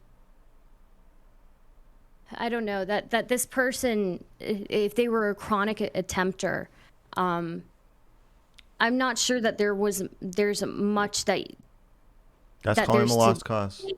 That's calling him a lost cause. Part of Reckville wanted to live. Yeah. He was still meeting with investors. Yeah, you're right. Part of him wanted to live. And we know, from my understanding is that he jumped to his death. I have not seen an official source on that, but that's what everybody says. That's what Destiny said in a video. He said that somebody came and knocked on his door, and he was so scared of being institutionalized that he jumped. Okay, we know he made the decision to jump, but we don't know that he didn't change his mind on the way down. Yeah, that's true. And that's also very common. Yeah. And you're talking about how to think of it as like a friend or like fellow person, but if you're a doctor, your job is to prevent that from happening. So a psychologist or psychiatrist does not get the benefit of thinking this way. There's no like, oh, well, he's a lost cause. They don't get to do that. Even if you have terminal cancer, the doctor's job is to take care of you. Yeah. Yeah. Yes. Sorry. Yeah, you're right. You're right. I guess I'm just thinking about it from like the people who grieve for that person. There's nothing that helps, I guess. I didn't mean to get emotional. Yeah, there's nothing that that helps, I guess, from like the standpoint of like a friend or a family member, especially if you didn't see it coming, I guess. But I can definitely see what you're saying from a professional standpoint. Yeah. Okay. Why are you bringing up that there's nothing that helps? Or how do you feel like that's related to what we're talking about? I guess I get very because that's the first thing that you do after somebody does that. Is think of what you could have done. Yeah. Okay, but that's Sorry. that's you getting confused about your role. Do you understand? Yeah. Like, I think that it's confusing for you because you're looking at Dr. K's role, and everybody thinks like, oh, I should have been this person's psychiatrist. I should have been their doctor. I should have been the police officer kicking down their door and throwing them in an ambulance. But, and like that, those are feelings that make sense and that like you want to like understand and like work through. But Dr. K actually was his psychiatrist and actually was his doctor. So I don't want you to feel like I'm saying if you are grieving somebody or that any blood is on your hands. That's not what I'm saying. And I understand, I get what you're saying, that we all have a tendency to blame ourselves and think of what we could have done and what we should have done, and that could be, I could be hitting a sore spot with people saying to Dr. K, you should have done this, but he actually should have. It's not a guilt trip. It's not saying like, I'm not putting some role on him that he didn't have. He took that upon himself. Reckful said he was suicidal, and Dr. K said, do you have a therapist? I can help you. Let's meet every week. Yeah. Okay. So yeah, I think I had a trouble kind of separating that even myself. I guess I could see your point then. Yeah, for that. Because I guess I had trouble separating the role that Dr. K was in versus like what a family member or a friend is in relation to that person, right? I think a therapist or doctor is in a role more akin to a parent. Yeah. Okay. If you're making a suicide pact with your kid and then they kill themselves and then you're like, oh my gosh, is this my fault? Like kind of, on some level I would say you are. It's an inappropriate thing to do, and then he died. It's like I would say, there's some culpability there, but for almost every other role, like no. Yeah. Okay. I guess that. Yeah. I didn't understand the. I think that's probably speaks to your point even more that I couldn't. Yeah. That we have to be. Yeah. We got to be careful about what role. Blurred for me. Exactly. Yeah. Who's taking care of whom? Whose responsibility is the relationship? And in that case, so it's Dr. K. Yeah. Okay. All right. Thank you for answering my questions and for clarifying for me. So I appreciate that. Anytime. Yeah. Good to see you, Stardust. Good to see you too. See ya. Catch you later. Bye-bye. Bye. Okay, so we've got now, I think, just kind of callers from chat. Hopefully, we should run a bit quicker. So I don't know much before I bring them in. We'll see what happens. First of all, I've got someone called Rat Attack. Okay. Rat Attack, thank you for your patience. Yeah. On stream now. Hello, how's it going?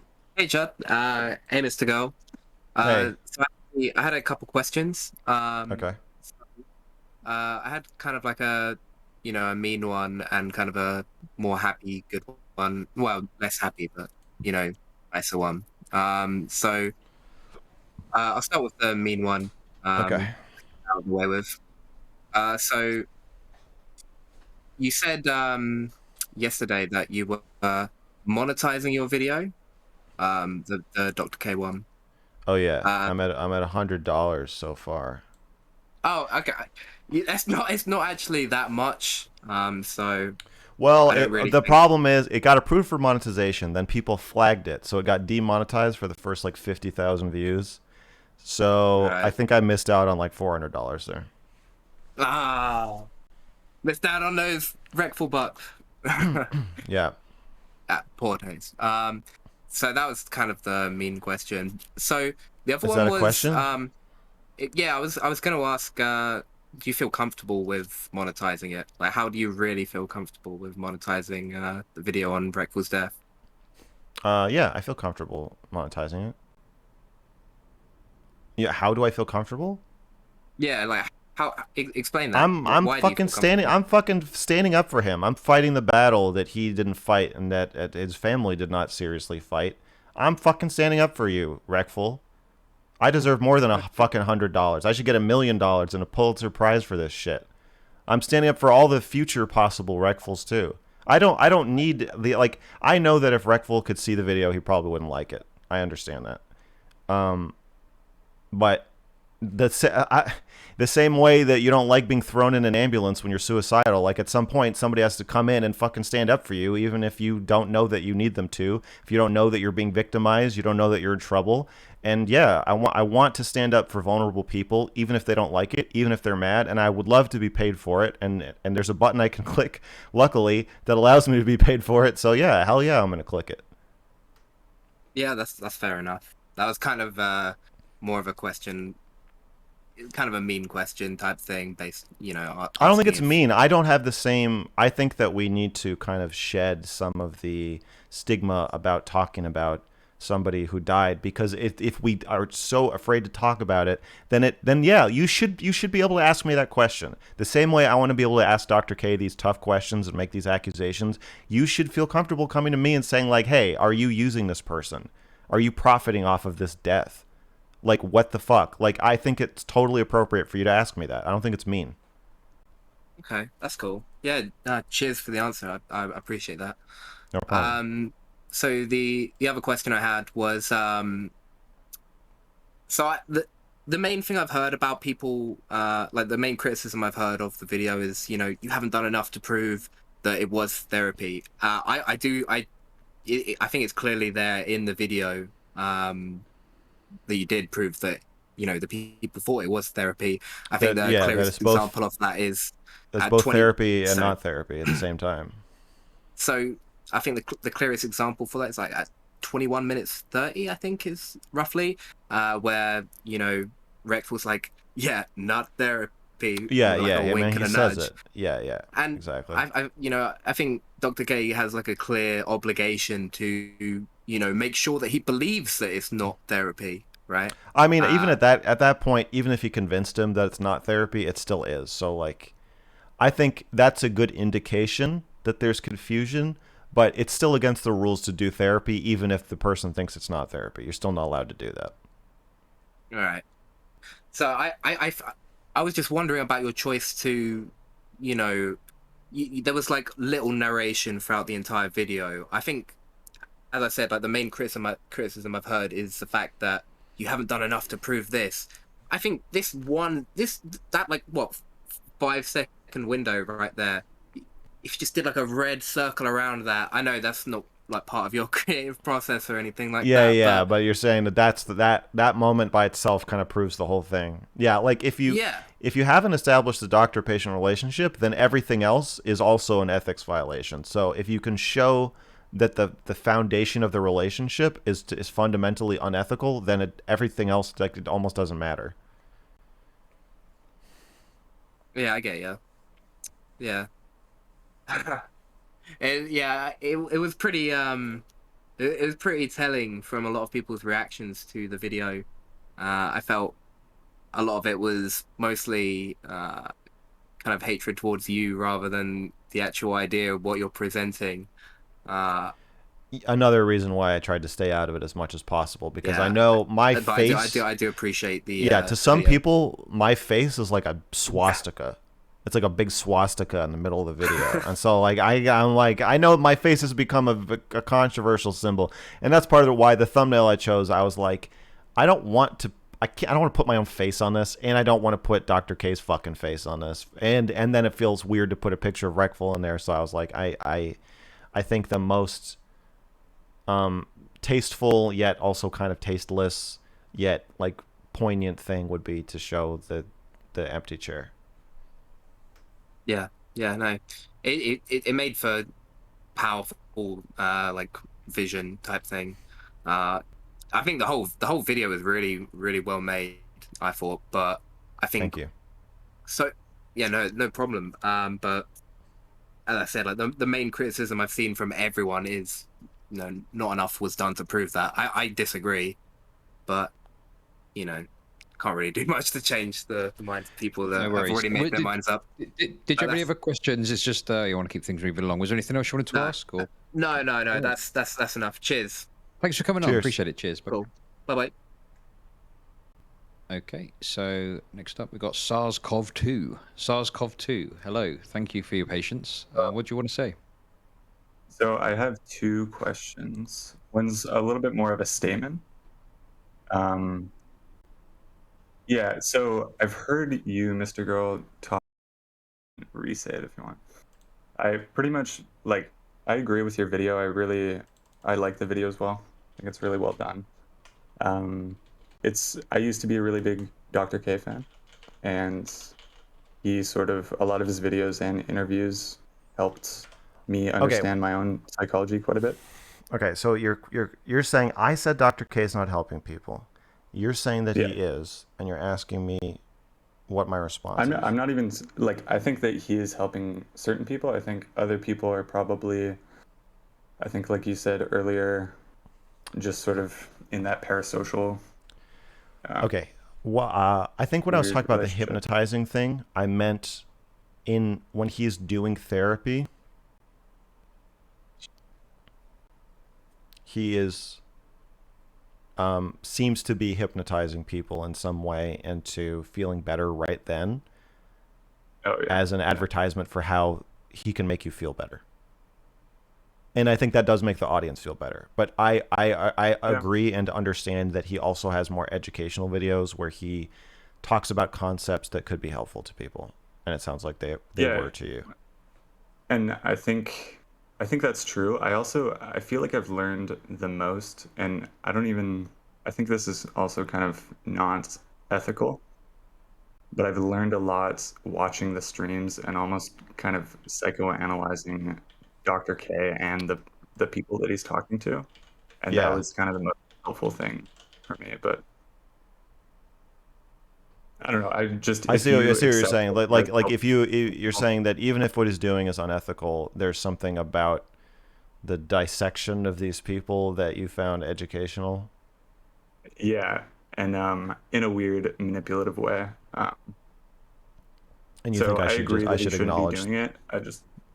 I see. Well, no, I'm not saying that. I just more so that I think that your statements are like, if you don't make it clear that some people have been helped when you're talking about like the effect of his content, I think people like it becomes very easy for the people that have been helped to write it off. And I know that you're not really considered, like, I know you're not the biggest optics person. No. I just think, I don't know, I've heard you say like isolated, like in an isolated way, saying that he doesn't help people, like he tricks people. And I think that is true. I think you should just add that caveat because that's not really true. Yeah.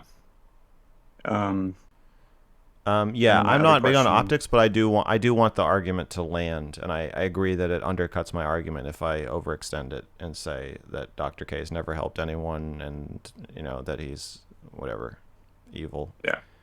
And that's fair and I hope feedback. that you win this PR battle because I think it's pretty serious.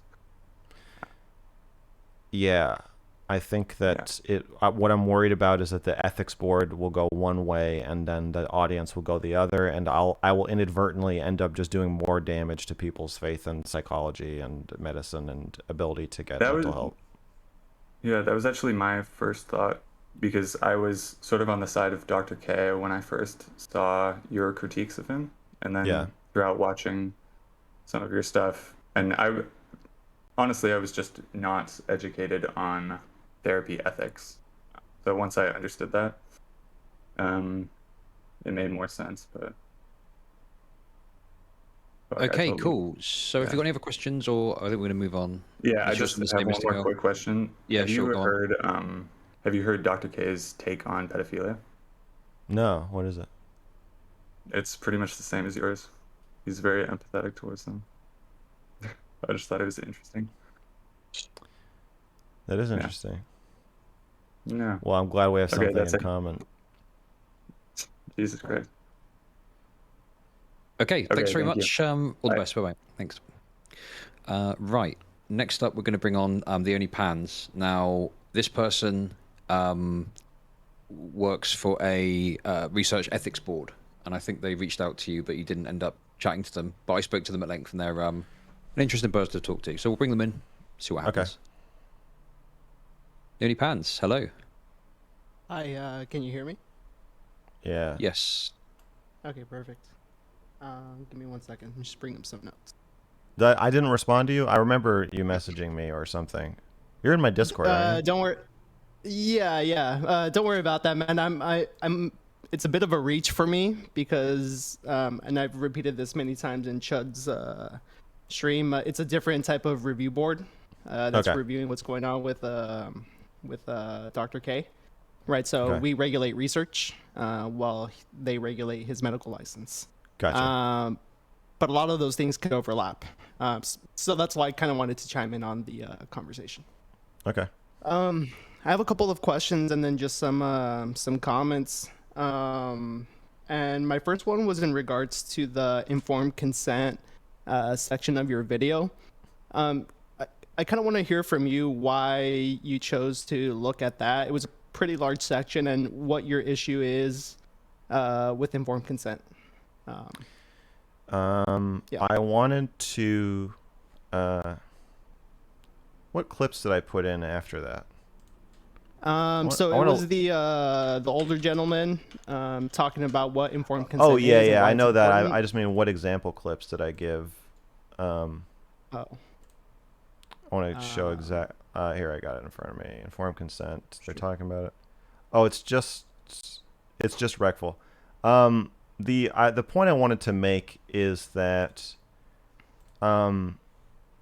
you cannot consent to a blurry relationship. So it's not just that there's no established doctor-patient relationship. It's that once that happens, you also can't consent to anything that happens beyond that. So once treatment, diagnosis, revelation of medical information, all these things that are happening after you're told that it's not a medical relationship, once medical things start happening, you can't consent to any of them. And especially somebody like Rectful, somebody who's like severely mentally ill, definitely can't consent to any of the things that Dr. K is doing. Sure.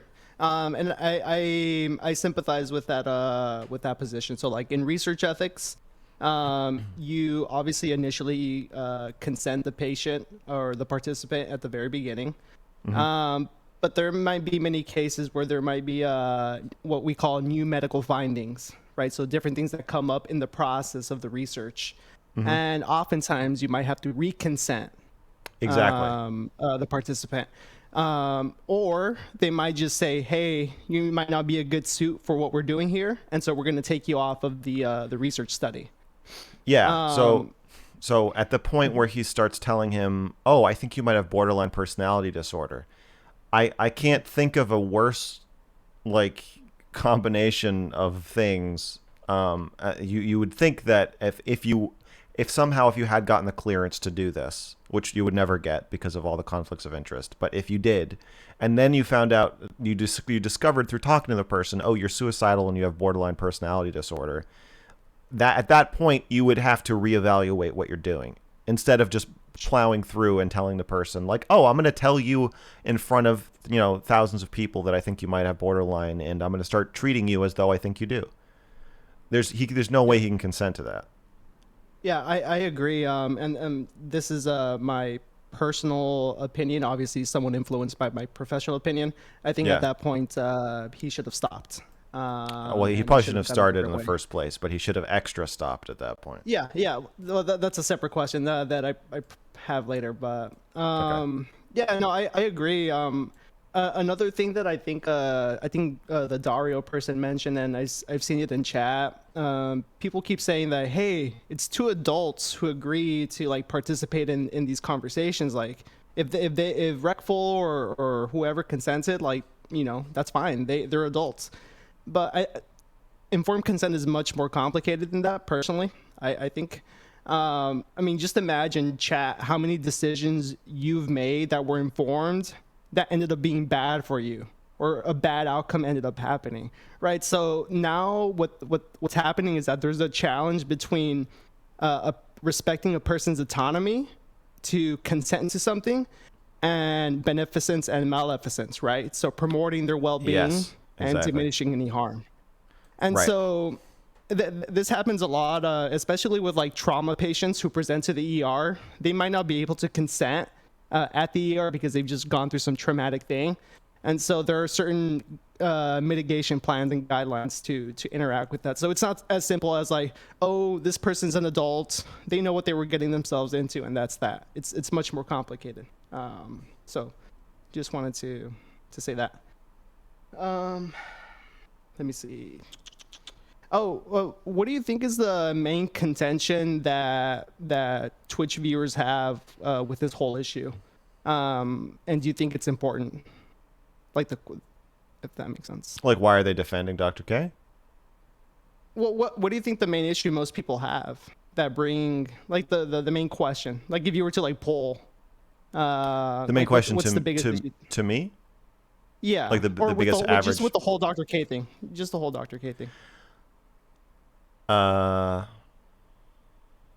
you saying their main counter argument to me, or their main view on Dr. K? What are you To talking Dr. K, about? like why should we care? Like if I was to ask you, like, why should I care about this? Like, because there is a predator, and it's a subtle kind of predation and exploitation, and he's a predator who may not even know he's a predator, but that's what he is.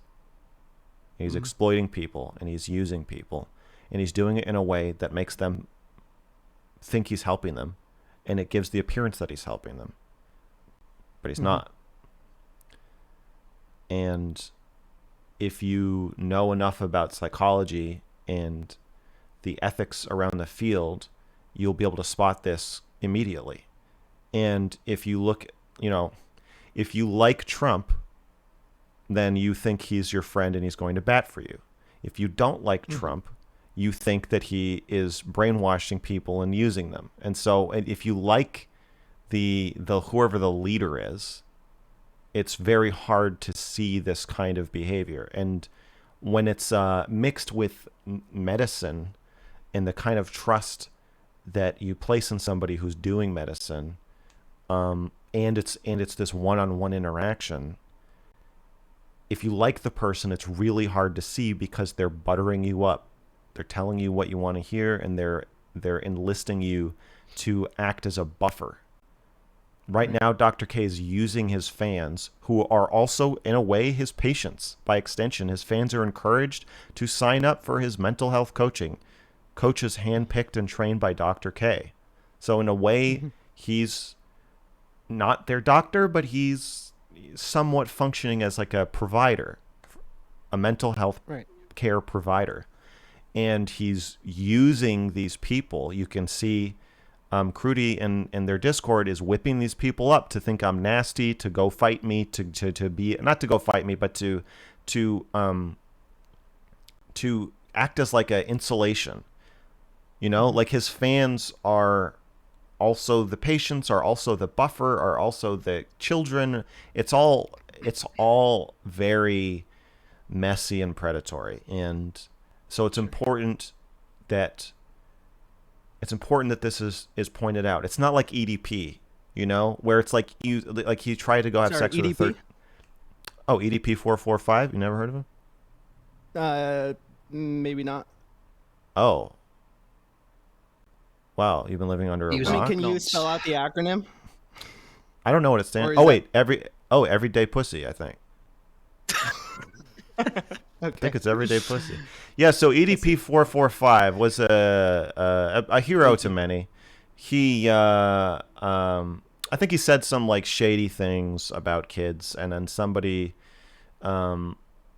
pretended to be a 13-year-old and convinced him to go meet this 13-year-old for sex. after sexting Oh with yeah, her. yeah. Yeah, you know EDP, right? So I saw him on John Circus panel. I mean, not panel, stream one time. I know who you're talking about now. oh, it's eat that pussy. Sorry, not every day. Eat that pussy. Sorry. Yeah. Yeah. So, it's easy to see. Like, I don't need to make a video about EDP, right? Like, you just like, okay, he wants to fuck 13-year-olds. He's willing to sext with them. Who knows what the fuck else he's done? Predator, fine, good, done, right?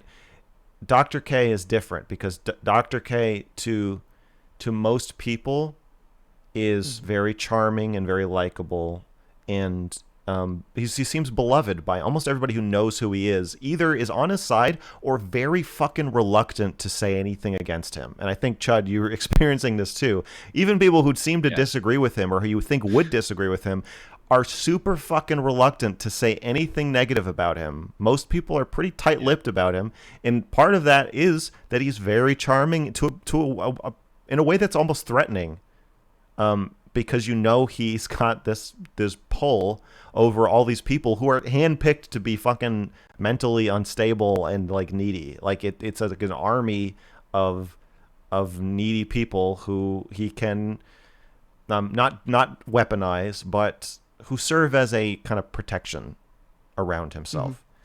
So all of those reasons are the reasons why I'm like, I want to shine a light on this because I think I have the ability to, and like the know-how and the kind of ability to talk to professionals, and I know what to say. I know what to say when I talk to a psychologist, and to tell them like, here's the problem. I can tell you in 10 seconds why I need your help. And I tell them, they're like, yeah, okay, fine. Let's do the interview. You know? And so I think, yeah, it's kind of a long answer, but that's why this is important to me. No, that's good. I think everybody should ask themselves this question, and with any ethical question, like, why should I care? Why does this matter? I think people sometimes like overlook that question. Just want let me see. Chud, do I have a minute more, or is that a wrap? No, that's fine. One more question, and then we'll bring someone else if that's okay. I appreciate your insights. So Go on. It was a question / comment. So you had brought up that Dr. K has like healthy gamer coaches who meet up with clients and whatnot. The thing that piqued my interest and that kind of to be blunt, kind of pissed me off was how he promotes this stuff as research. So if you go, this is what I discovered you about. Oh yeah. I saw that. I'm working. I put your message in my notes. I'm working on the Healthy Gamer video, and yes, that this is framed as research. And then his research findings are used to then re-promote the business, which is then spun as research. Yes, right. I would love for you to speak to the professional ethics of that if you have anything to say. Okay. Yeah, you did the research in quotes, so that's kind of like my issue. He has stats like 45% reduction in depression and X, Y, and Z. I'm like, dude, I don't think there's any scientific merit to this. I think what you did is you administered some assessment, did a little healthy coach session, and then you administered another assessment or that same one, and you're like, oh, this person was a little bit happier at the end of the thing, and that's not good science. And a lot of people do this, not just Dr. K. So many companies will promote shit like this, but to a certain point, you should hold yourself as a doctor at higher standards, and I think we as viewers and whatnot should be holding Dr. K at a higher standard. So for him to promote something like this as research, especially if it hasn't gone through an IRB board, and mind you, IRBs aren't just about ethics, they're also about the scientific merit of your study. That's actually like a big portion of it. I think is pretty irresponsible for him to do. And I don't want to say this was because of mine and Chudlogic's conversation, but on one of his websites, or one of his tabs on Healthy Gamer Foundation, he said that he used certain assessments like the PHQ-9, the GAD-7, or the GAD-5. And I kid you not, 2 days later, it was taken off. Now, granted, I did find those assessments in another one of his web pages on the impact report. Well, did you screenshot it? You would have to watch Chudlogic his conversation. But he screen recorded it there. I I think got you your could back, probably bro. find I'll it. send you the link to the. Okay. I'll make a segment so you always got access to it. Okay. Okay. Yeah, thank so you. I don't know what that was about. But when I saw that, I was like, oh, this is strange. Oh, okay. My chat says the websites are all archived. My people are on it. Never mind. Okay. We're good. Yeah, We're good. like I said, I mean, he had it on one webpage, took it down, but he still has it on his impact report. But still, that something's off to me there. I can't assume too much, but yeah, it's weird. Does that rise to the level of an actual ethical breach? Well, so the assessments that he's using aren't in of themselves, they're not diagnostic tools, but they're part of the diagnosing assessments that you would give. So I see these often in the research studies that I review. So they're not diagnosing tools, but they are like in the mix of those things, if that makes sense. Does it rise to the level of an ethical breach? Is the fucking question. Breach? Yes. Do you think that he's breaking a rule by doing and saying these things, by passing off non-research? I can't comment on that because he hasn't submitted anything to any IRB. Is he required to? Is there a rule against? Is there a rule against? Okay, so there's no doctors are allowed to do this. They're allowed to say, "Hey, research shows this," and it's their own research, and it's just something that's not true. Are they allowed to do that? From an IRB perspective, I don't think we would comment on that. I think a medical licensing board would. But if he were to submit this as a research project as it stands, I think it would be turned down, and he would have a lot of explicit conditions that he would have to take care of before it becomes approved. In my opinion, my own opinion. Your own personal, unaffiliated opinion. Personal, and I mean, obviously, my personal opinion is influenced by my professional opinion, right? It's very difficult to separate those two things. I'm not speaking for my board or anybody, but I think. What's your social security number? Shut up, man. Okay. I think his research enterprise about looking at a specific population, which are healthy, which are gamers who are struggling with X, Y, and Z, is something important and something that should be looked at. But it needs to be revamped. And I think he could continue on. I don't like. I don't like. No, somebody else. I think I'm at the point where I'm like somebody else should pick this up. He should sell the company or pass the torch on to somebody who's responsible. I think he's broken too many rules and shown too much disregard for the safety and well-being of the people around him, that I don't think he should be conducting research. So yeah. So that's an interesting point. So there are many research studies in which if there's a conflict of interest for the principal investigator, or say it's like a third party company, they'll restrict them from conducting certain activities in the research setting. So like they can't consent, or they can't provide treatment, or they can't do X, Y, or Z. So like you could place limits on what that person is allowed to do, and allow someone else to take over the enterprise, right? So he could be in charge of like data analysis, but he's not able to consent, or he's not able to, do other things. And the last thing I want to say, because I think I've gone over my time. People keep saying that this needs to go to the experts. It's the experts. Yes, that's true. Experts will decide what happens in the end. But I think it's important to have the opinion of the public as well, because the public are the ones that are using these resources, like Healthy Gamer. Even in our own board meetings, if we have a prisoner study, we have prisoner advocates. If we have a child cancer research, we have advocates for like children's cancer, and that are just public members. They're non-experts. And their guidance and their viewpoint is extremely important in making these ethical decisions. So don't just like say, oh, it's only the experts that could say something. I think we all have something valuable to add to this conversation, because ultimately it's going to affect all of us. So that's all I have, man. Great. Listen, thanks for coming on. Pleasure. Yeah, I appreciate your perspective. It was helpful. Thanks, man. Appreciate you. Yes. Bye-bye. Right, we've got some people now that say they've just got quick questions. We're going to rattle through these now. Vels, hello. Hey guys, how's it going? Hey, good. How are you? Super great. For the sake of transparency, I guess I should say that I'm Supreme's editor, but I don't represent him here. My opinions are my own. Oh.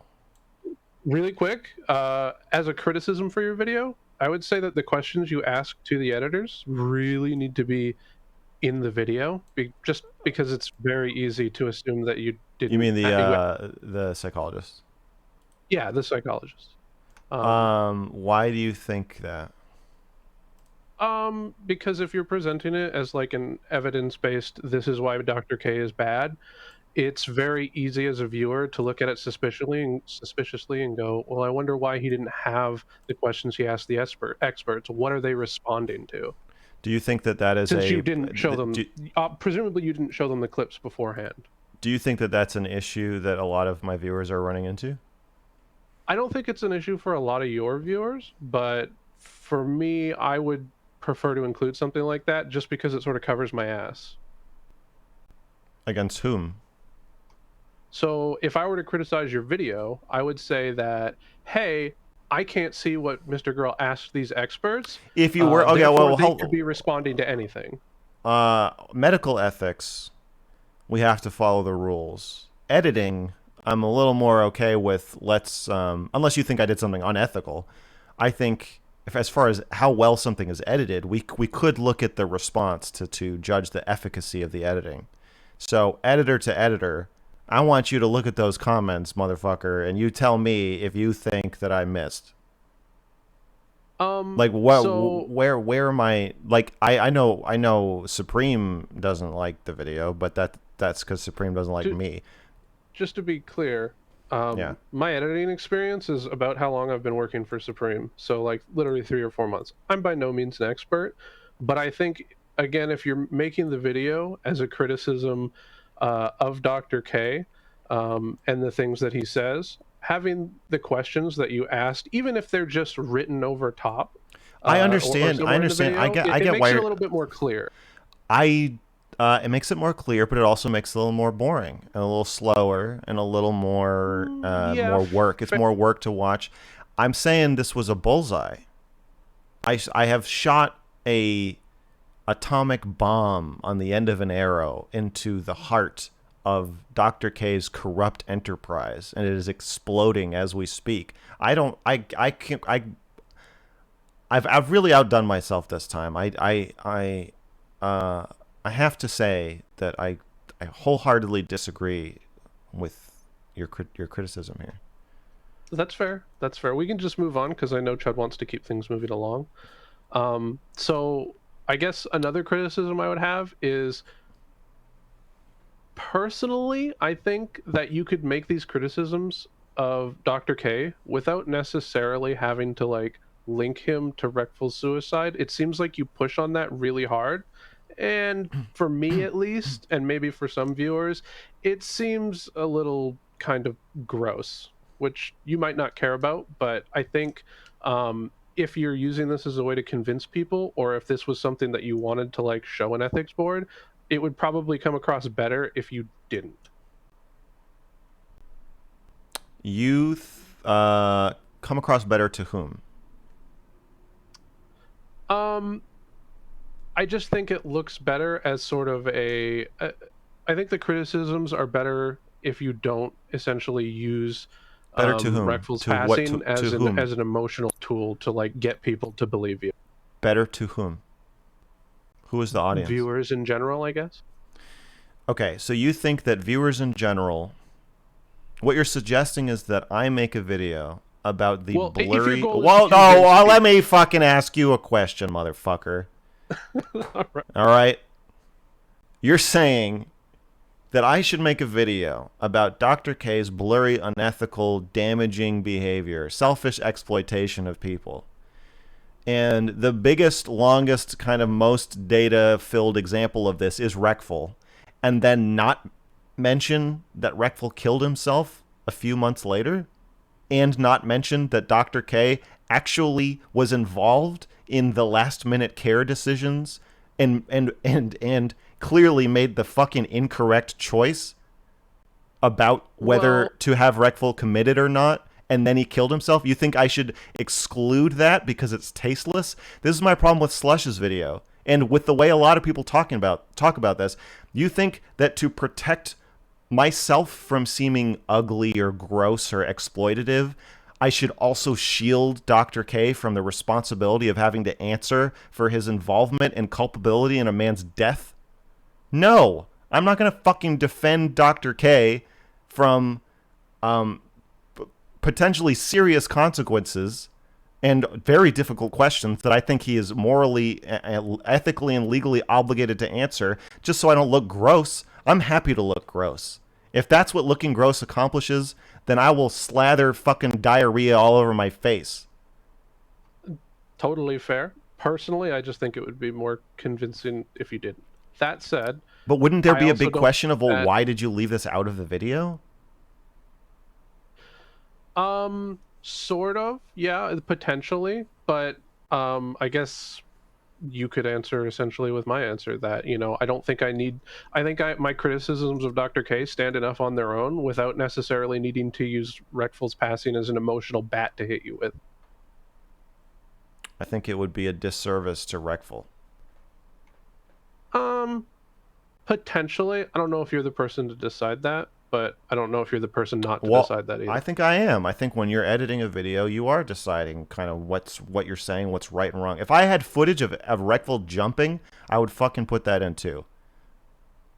Like, no, fuck you. Not you, but Dr. K. No, I get you. Yeah. Final criticism. I would say at the end of your video, you mentioned that you spoke about Dr. K having asked people to be left out of his death, I guess, because he was supposedly involved in there. I probably wouldn't, again, as a criticism from my perspective, I wouldn't add that in there unless I have evidence to back it up. I think it's kind of irresponsible. There is a duty to report also, though. It's irresponsible to conceal it.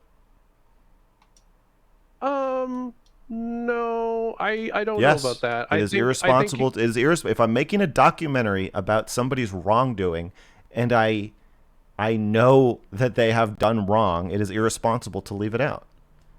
I don't think anonymous sources are irresponsible at all. I think that in some cases, particularly when you're talking about a high-powered figure with a lot of clout and a lot of money, and you have information about them that comes from an anonymous source, or a source who wants to be protected, I think it is perfectly ethical to protect that source, but I think it is unethical to conceal the information. I think I am bound and obligated to include that. I guess I see what you're saying, and I could understand that if you were like, you know, a news organization or something, but I don't think you are. That said, but I'm functioning as one. Sort of. And making this an informational, it's an educational video. What I think do you see my ethical qualms with helping Dr. K, participating in Dr. K's fucking cover up? So, like, I don't want to be part of the cover up.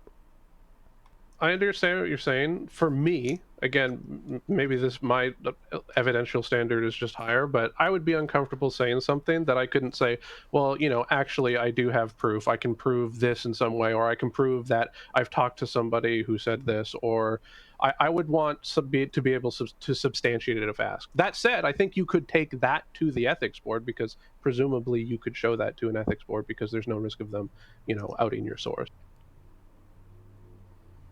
I'm fine with anonymous sources and just saying, like, you know, I'll stake my name on this. This is accurate reporting. I'm not lying to the best of my knowledge. You know, I can say with confidence this is true. Yeah, so fair, but I guess the issue is there's no way for anyone to sort of like disprove you or argue against you. And more specifically, like, I could come out and say, actually, you know, Mr. Girl has a swastika tattoo on his back that he conceals. I have my sources, and nobody can indict me on that, essentially, right? That one's easy for me. That I can disprove that pretty easily. I think a better example would be You have to come up with an example. Like Dr. K can't really Mr. prove that a Girl has a conversation. pedo dungeon in his basement. No, because I can prove that I don't have a basement, but Dr. K can't prove Fair. that he didn't have this conversation. It's harder to prove a negative. Yeah, but you understand my point then. Your point is that I could be lying and people don't know if I'm lying. Yeah, and there's no way for Dr. K to sort of disprove. Not that he's, to be fair, No. not that he's like trying Yeah, to either. I am asking people to believe that I believe this is the truth based on proof and verified testimony from people that I've heard. And I'm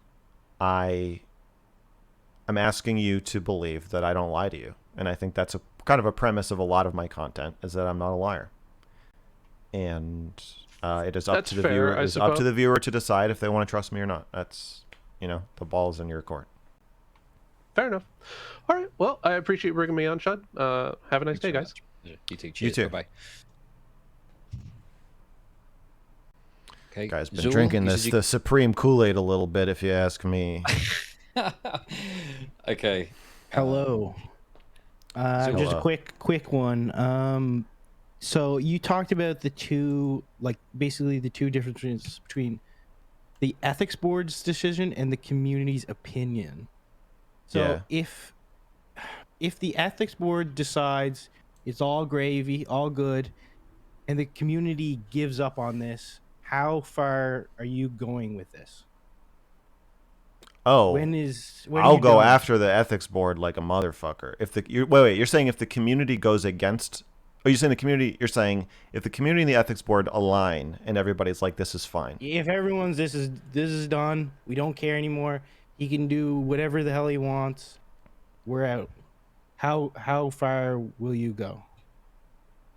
All the way to the top.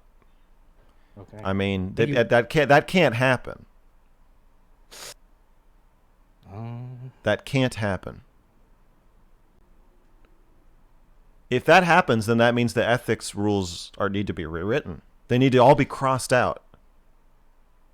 I need the head of the American Psychiatric Association to burn the rule book in front of me.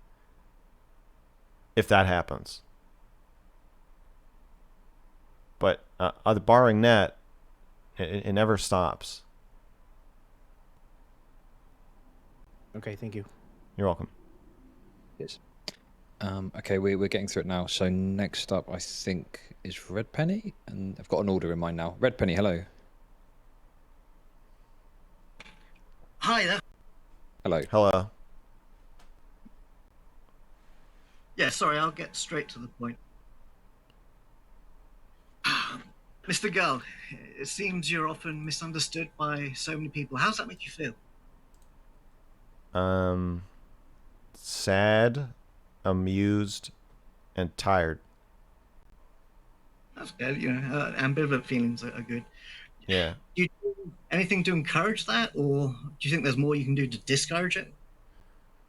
Probably, but it would go against some other strange principles or urges I have, probably. Well, I don't like I guess explaining I kind of- myself. That's fair. But I feel like I guess it goes to maybe connecting you with your target. Do you not feel like your online presence also kind of blurs the line between, an artist, comedian, advocate, and provocateur? Yeah, I think that those blurred lines can be interesting and provocative, yeah, and can provide meaning. Like, I think that if this dry documentary, right, on its own, it's pretty straightforward and doesn't mean much. But if you know that the guy who made it also made a music video called "I'm a Pedophile," right, or who just released a rap album 2 months ago, it brings a meaning to the documentary that wouldn't be there.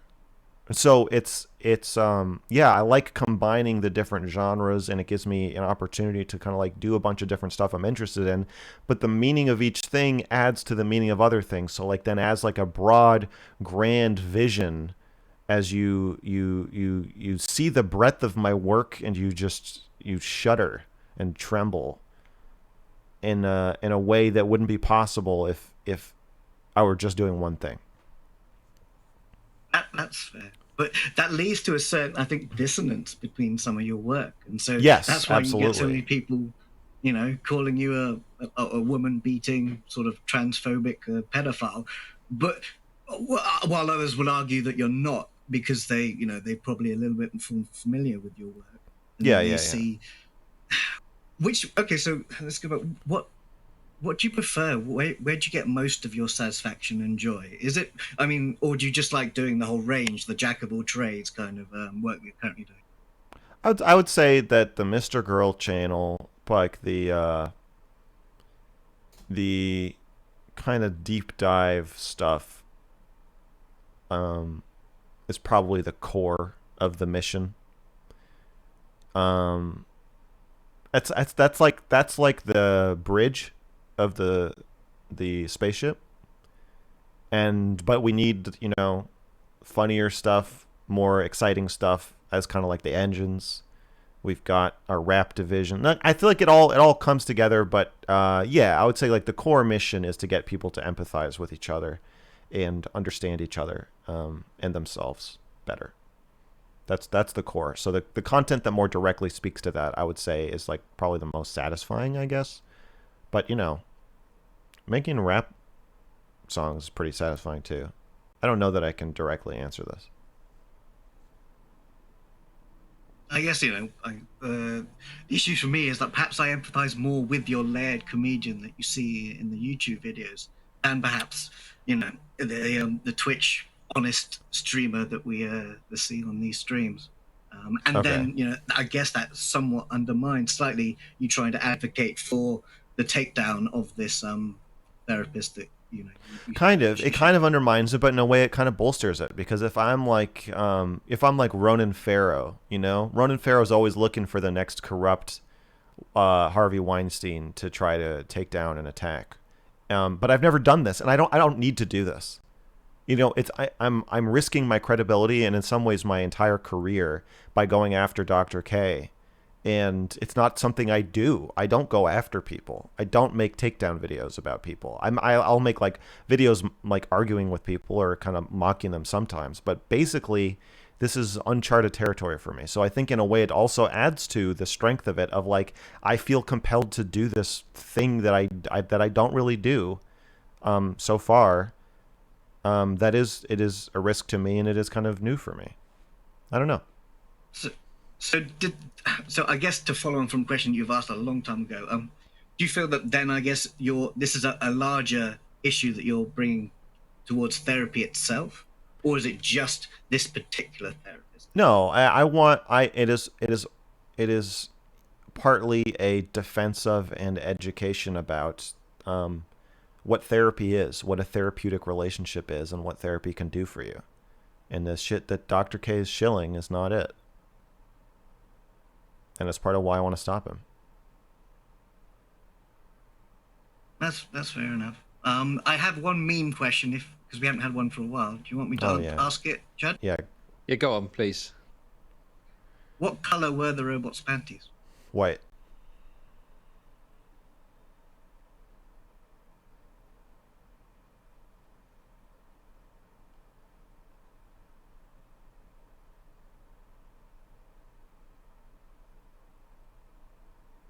Did I cut out?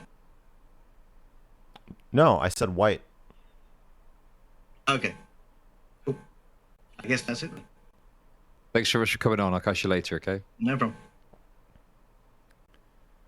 Right, I've got an order here, so I'm just going along with the order. Copa, thanks for your patience. What have you got to say?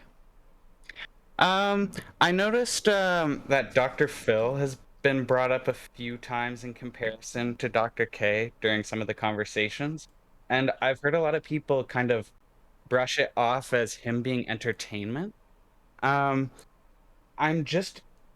know a lot of people personally that put a lot of weight to things that people like Dr. Phil and more like mainstream media psychology people in general, like the things that they say. And I was kind of curious, Mr. Girl, whether you think is it avoidable to have these type of figures come and take in this niche in psychology, or do I you don't. think that there's something that can replace it that's more healthy? I think that wherever you draw the line of an expert in this field cannot go beyond this line and making a sort of pop entertainment content thing, right? Wherever you draw the line, that line will be lined up with professionals, of course. Right. So I think if we're drawing the line at you can do fake interviews, or you can do interviews that are kind of like dramatic and call yourself Dr. Phil and have people sign all the right forms and blah blah blah, and as long as you steer clear and make sure it's not therapy, you can do this with your license. Or I think what Dr. Phil decided to do is turn over his license because the conflict was too much. Right. And so the law is like he's not breaking the law. He's probably marching close to it, but wherever the line is, people are going to go near it. I think that's going to happen in any industry. Same with like self-help books. Like, okay, how close can I get to offering medical advice before I'm not allowed to do it? And so some team of lawyers is looking over the laws and the ethics and talking, figuring out how fucking, exploitative can I be before I'm breaking the law? And whatever the answer is, somebody's going to be there. And I assume that's about where Dr. Phil is. I assume he is getting as close to the line as he possibly can without crossing it. Right. And maybe the line should be moved a little further back. I don't know anybody who thinks Dr. Phil is actually doing therapy. There probably are people who do think that, though. I'm sure I don't really know anybody who's like a fan of Dr. Yeah. Phil. I mean, I don't think so as much anymore, but I think when he first came around in the 2000s, that it was the approach to psychology in mainstream media was not something that had been done in that way. And I think that, like, personally, I know people who parented their kids based on advice that like Dr. Phil had given, and it was like their gospel. Okay, so I've seen a lot of harm come out of it, but yeah, so maybe Dr. Phil is the line that you can't cross. Okay. I would assume, yeah, and maybe it should be moved further back a little bit, even more towards absurdity and away from anything that could be interpreted as serious therapy. Yeah, I think that line has been pushed. I think it's more clear now that he's kind of a clown at this point, but yeah, and I think that's safer for the field and safer for the participants and safer for the audience. Dr. K is clearly, disclaimers notwithstanding, positioning what he's doing as professional mental health work. And his audience is encouraged to see it that way. And as far as I know, Dr. Phil is not offering coaching services and not trying to shunt people, not trying to get money out of vulnerable people beyond buying his books or DVDs or whatever the fuck it is he sells. He's not trying to get people to sign up as clients to some business he owns. Mm-hmm. Yeah, I said Dr. Kill. Fuck you all. All right, well, that's it. Yeah. Okay. Great. But Thanks thank very you. much. Cheers. Bye-bye. Bye.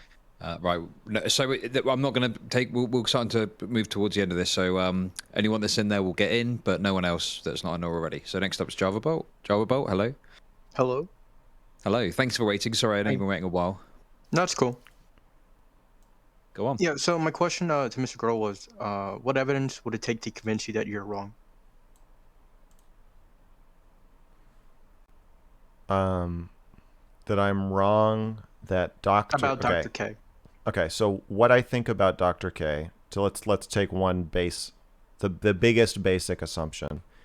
Dr. K is doing therapy in blurry relationships that are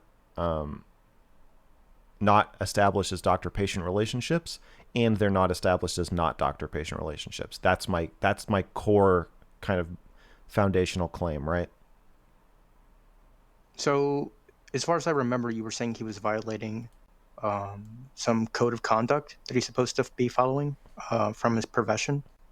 Yeah. So the kind of the bedrock rule is if you're a psychologist or psychiatrist, if you're a doctor and you're doing therapy with somebody, you have to have established a doctor-patient relationship with that person. They have to know that you're doing therapy. They have to know that they are your patient. And confusion in this case constitutes harm to the patient.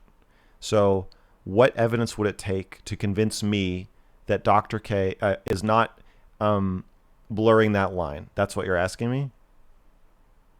Yeah. I don't know, because Dr. K said he's blurring the line in on a live stream. So he's basically admitting that he's breaking the rule, and his lawyers told him not to.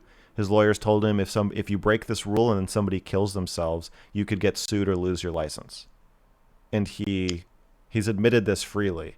So I would have to probably, if maybe if you, the caller, walked into my office right now in a white coat and said, "Okay, Max, it's time for your afternoon meds. You remember you're schizophrenic and you're having another psychotic break. And Dr. K doesn't exist. You made him up because you hate your dad." That would probably convince me that I'm wrong. But anything short of that, I because the man himself fucking said it. I'm in agreement with Dr. K here. Basically, he thinks he's breaking the rules, and I also think he's breaking the rules. The difference is that he thinks it doesn't matter, and I think it does. Okay, so I think there's a difference between blurring the line and going past the line. I think we can both agree on that, right? No, no, because I was trying to describe this earlier. You're allowed, so it's not exactly a line between doctor patient and non-doctor patient. There's kind of like a gap, and you're not allowed to be in the gap. If you're a doctor, every person you know has to either be your patient or not your patient. If you have somebody who's sort of your patient, then you're breaking the rules. Okay, so assuming you believe he's in that gap, and you think he's saying that, and yes. You said about, I believe, like 5 minutes before, you said if a board of ethics came back and said, we don't see that he's been violating any, he hasn't been irresponsible or violating any code of conduct, you said we should burn down that institution or rewrite. No. I'm not saying we should burn down the institution. I'm saying if you're going to tell me that he's not breaking that rule, then I need to watch you, the Board of Ethics, burn the rule book. Basically, what I mean is you got to tell me that's no longer a rule. Because if there's a rule against blurry relationships, Dr. K broke it. He said he broke it. He knows he broke it. We all know he's breaking it. So either change the rule or this never stops. Okay, and I'm saying, what if they say that he didn't do that and that the rule actually was not broken? Then I will say, I would have to say that it seems really clear to me that it is. It's clear to every expert I've ever spoken to about it that it is. Except the Board of Ethics. Yeah, so if the Board of Ethics goes rogue and disagrees with the general professional consensus that I've seen, I would probably petition them to take another look and get as many fucking signatures on a letter as I possibly can and blow this up as big as I possibly can to get them to either change the rule or agree with the obvious conclusion that he is breaking the rules. So then it seems that there is nothing that could truly convince you otherwise. I told you. The answer would be that if I discovered I was in a mental institution and all of this was imaginary and I need to take my meds, that's the only thing that would convince me, yeah. Okay. That's it. Great. Thanks a lot. Have a good one. Yep, see you. Thanks for waiting. Cheers, bye-bye. So, I need to read something from my chat because 10 people just sent the same message. Max, if you're reading this, you've been in a coma for almost 20 years because of a car accident. We're trying a new technique. We don't know where this message will end up in your dream, but we hope we're getting through. Please wake up. That's a copy pasta. Wait, does that mean I'm 16? That would explain a lot. That would, yeah, explain a lot of It your would. work, right? I'm not a pedo. I'm just fucking 16. Oh my god, you go fuckers were guilt tripping me about all these fucking fantasies about 16-year-olds, but please, I'm stop, 16. Stop. Look, you Oh can't my fucking resist, can you? god. You literally cannot resist. Right, okay, we're near the end, okay? So, Oh. feedback, go on. All right. Hello, Mr. Girl. Nice to meet you. Nice to meet you too. I have this distinct impression that your main motivation is artistic and not ethical, and I think I can only sleep once I hear you admit that. Is there any merit to that? I don't think so, because a lot of my artistic impulses also come from a moral urge to want to help people. So I don't think I can separate them. So the merit I'll give you is that I don't think I can separate the two. I don't think I'm interested in art that doesn't help people, and I don't think I'm interested in helping people in a way. Well, that's not true. I'm interested in helping people in ways that aren't artistic, but they're intertwined for me. Yeah, that's true. Let me ask you this: if you let's say you achieve this, or let's say you take away his license, and let's say I have this distinct impression that I see you in the shower enjoying this from an artistic perspective primarily. So what I'm not saying Wait, is enjoying what you, part in the shower? the, the fact that you took down Mr. Girl, I think it'll be I think Dr. you'll K. reflect sorry, yeah. I'm going to take down Mr. Girl, but I'm going to take down Dr. K first. Let me say it again. I have the distinct impression that if you achieve at taking away Dr. K's medical license, you're going to reflect upon that as chiefly an artistic achievement, although certainly you are ethically motivated as well. I believe that. But don't you think that you're going to look back on this in life as a big stamp, primarily as a big stamp on your artistic career? I don't think so. I think I agree with you. Like, I am not like a police officer or like a surgeon. I think that a lot of the tools in my toolkit that are the strongest are artistic, and I want to use those to help people. And I think that when I look back on this, it's not just satisfaction. I feel a lot of guilt about what I'm doing too. Like, I have a lot of mixed feelings about it. But I think when I look back on stopping Dr. K, I don't think so. I think like the things I'm thinking about are like whistleblowing. Mm-hmm. Well, it's like the way that I see it is, or the way that I've always enjoyed you primarily as an artist, not as your ethical output. So I'm not really interested in that. So what I like about you, for example, is that you sit in this jet, in this airplane, and you talk about women not being allowed to wear makeup. I see this as exactly the same, right? So you're kind of this weirdo guy. I'm trying to help women, but I want to do it sitting in a fighter jet. And I think you're doing the same thing now. You are sitting in a fighter jet, and you're trying to get Dr. K's license stripped away. I think it's artistic, and I'm just glad about the fact that you don't hide it and you give me something. So I'll take it. Okay. Okay, that's it. Great. Thanks very much. Cheers. Okay, so we're getting close to the end. Rabid Wombat, hello. Hello. You're muted or something. We can't hear you.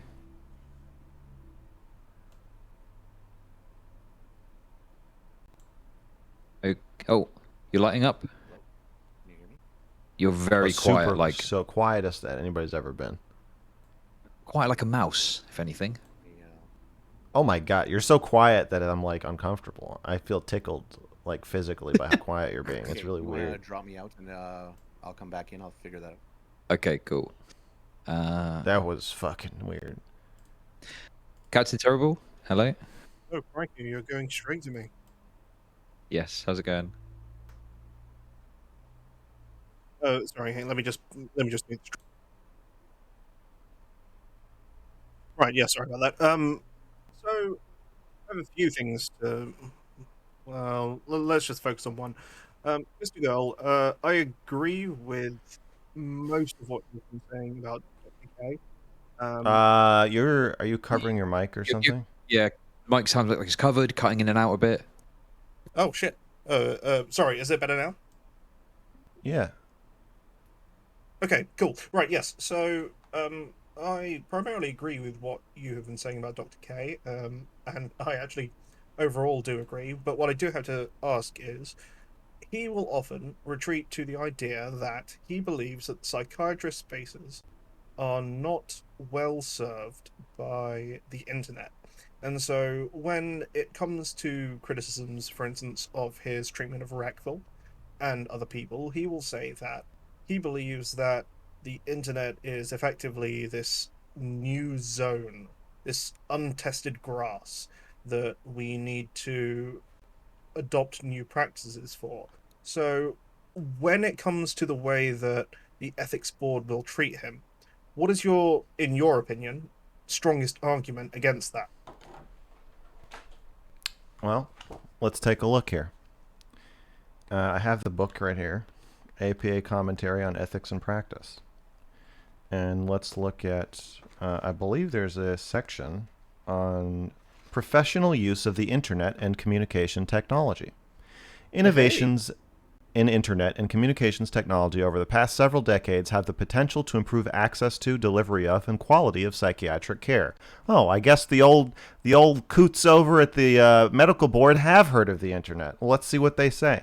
However, these advances may also pose potential challenges to sound and ethical practice.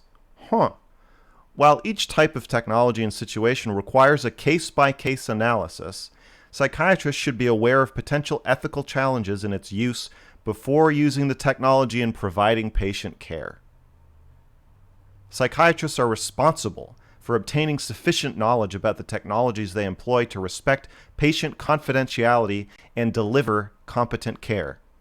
Psychiatrists must be aware of their responsibility to maintain professional boundaries in their internet activities, both in respecting their patients and in establishing separation between personal and professional internet and social media presence. Before using electronic communications or other technologies in the care of patients, psychiatrists should inform patients of the parameters of this technology use, including appropriate use, for example, administrative versus clinical, expectations, and emergency contact procedures.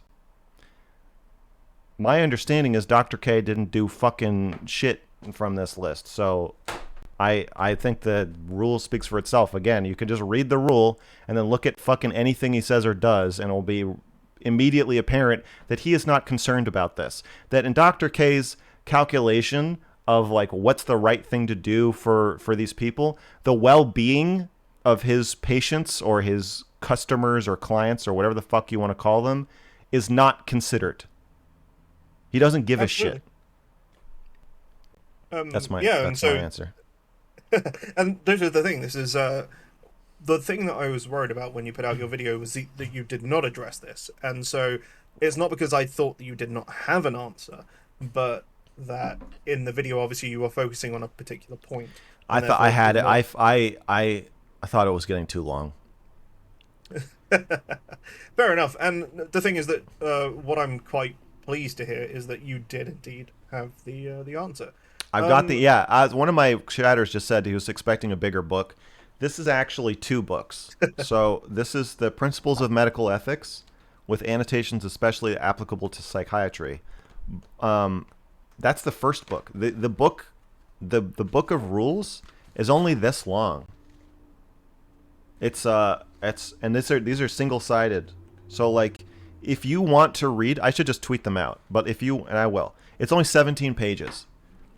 You can read the APA commentary on ethics and practice, in half an hour or 45 minutes if you want to know the whole thing, and it will be really fucking clear to you that anybody who knows these rules and is doing what Dr. K is doing has a flagrant disregard for the well-being of the people that he's working with. Yeah, that's a good answer. I 100% agree. The only other question I'll have is, I believe you're putting out a part 2 on Dr. K. I think so. I think I might make a follow-up video on Healthy Gamer, or I might make a more like emotional video. I'm not sure. I think I'm gathering information about Healthy Gamer interviews. I'm interviewing that Healthy Gamer coach that I interviewed a couple weeks ago again today, as he has quit, and I think is ready to speak more freely. I don't know. I don't know what he's gonna say. I told him to just like save it for the interview, so I guess we'll see. Oh, fair enough, yes. But yeah, so I might make a follow-up video about Healthy Gamer. It kind of depends on what they do. Like if they like, there's like some vague legal threat made yesterday. So if they sue me, then obviously that's got to be part of some video. I don't know. Okay, fair enough. So yeah, I'll just say that effectively I'm done with my piece. I'll say that I disagree with you on a lot of things, but I will say that on this particular subject, I really can't disagree with you on anything. Oh, well, I appreciate that, and I'm glad that you also like cuties. And thanks for talking. God damn it. Thanks. Okay. Rabid Wombat, your mic should be fixed. Hello. Yeah. Hello. It should be good now. Is that good? Oh, yeah. Yeah. Perfect. Thank you. It's really relieving. Great. So, 2 comments and a question. The first one, I just wanted to say that I really appreciate you being here and the time that you're putting into this. I think the work you're doing is really important. I agree that this does have to go to the governing bodies, and that if they don't agree under the current rules that it's wrong, then for sure that the rules need to be reevaluated to take this into account. So your end game on this, that there is no to this, that yes, the rules have to be changed so that this is not allowed, is 100% on point. And that it's difficult to exist in a constant state of contention, and you seem to do that. It takes a lot of fortitude, and I just want to acknowledge and appreciate that, first off. Thank you. I appreciate that. The second, I've also watched you game on stream, and it was disappointing to see you experience gatekeeping on that today. Don't let the bigots try and define you. So. Thank you. Thank you again. With that in mind, and there's no but on the end of that, I see there's Mario. 2 sides. Mario. Yeah, go ahead. Yeah, I know, right? Who plays Link? Well, there's 2 sides of what's happening here, right? There's the side where you're gathering and submitting evidence to the governing body to consider. There's clearly defined roles for you in doing that, and we kind of just covered that as well too. And I think, you can have that roadmap in front of you, but once you get to this public discourse side of things, inside of the various communities in Twitch, that really starts to blur. And I'm just wondering for you, what your exit strategy is on this, where you feel emotionally and ethically fulfilled, right? Like you've talked about the moving the business out of the red. Mike, I'm confused. What are you asking me? What's confusing? What are you asking me? So at some point, you're going to want to do something else with your life than talk about this, right? But you're not going to want to do that until you feel like you've accomplished your goals. Oh, you're saying how do I show that I'm not abandoning this cause, but also, I want to make a movie review or something. Yeah, like there's those clear-cut things that you can do with the governing body, and even looking at his business to make sure that it's now in the black and white, right? But the gray area of the discourse, how do you feel like, are there key members of the community you want to win over, or just a level of the discourse either amping up or in your direction, or just dying down completely? I don't have a roadmap for that, really. I think that it's important to me that that I raise awareness of it. Like, obviously, I don't think it's compelling to bore people. So I think that at a certain point, I'm fine with this coming to a hum, but I'm not going to let it die down. And I'm willing to go to pretty extreme measures, like artistically or in terms of how I communicate, to make that not happen. And if that means like a meta narrative that I'm losing my mind about it, then that's fine. I don't care. I'm not going to let it go. I will, however, allow the subject to be changed to other things. I think that's inevitable, and that especially with the professionals, I do want them to temporarily suspend his license like quickly because he is operating at such a large scale. I think that would be good, but I don't know how they do that. I don't know if that works. So I'm blasting this shit out to everybody that I can, who I think is going to have a investment in helping shut this down. And I am also doing as much kind of outreach to he banned me from the Discord, but I'm doing as much outreach to his community as I can to sort of try to prepare them for what might happen, and explain to them why this is happening, because Dr. K and Crudy are just going to lie to their to their fans and clients and everybody. And so I think interviewing coaches, maybe a video about the coaching business, more education is kind of like imperative. I think it'd be irresponsible for me to sort of cut the tree down and then just run away. I think I need to put out a net for all the monkeys that are going to fall out, and just educate them and help them understand, like, you know, why this is important, and tell them to go to fucking therapy if you need a therapist. You don't need Dr. K. Yeah, so it sounds like maybe you're looking for more people to help pick up the torch and run with it, and that would be how you would avoid like a death by 1,000 cuts of people just always engaging you on this. No, I'm fine with being the only person. Like, yeah, of course I want everybody to join the cause if you think it's important. If you care and you feel moved to protect the vulnerable from people like Dr. K, yeah, of course I want people to join. But like, if you don't care, then no, that doesn't help. I don't have like a big agenda or plan, really, I guess is my answer. Okay, well then hopefully, you know, I've given you something to think of on that front to, you know, look at your own mental health as you go through this journey and make sure that it doesn't pull you under while you try and achieve that goal. I'm happy to go under to achieve this goal. All right, well, I fully support you again, and hopefully that energizes you a little bit, and I hope more people come out openly in support of you as well. Thank you. I appreciate that. Okay, that is everyone. There is a spectre haunting us, though, Mr. Girl. Yeah, what's that? Oh, God. Wait. He's got one more question. Oh, okay. We're back. Oh, There's God. too much circle jerking in here, okay? Too much circle jerking. Okay.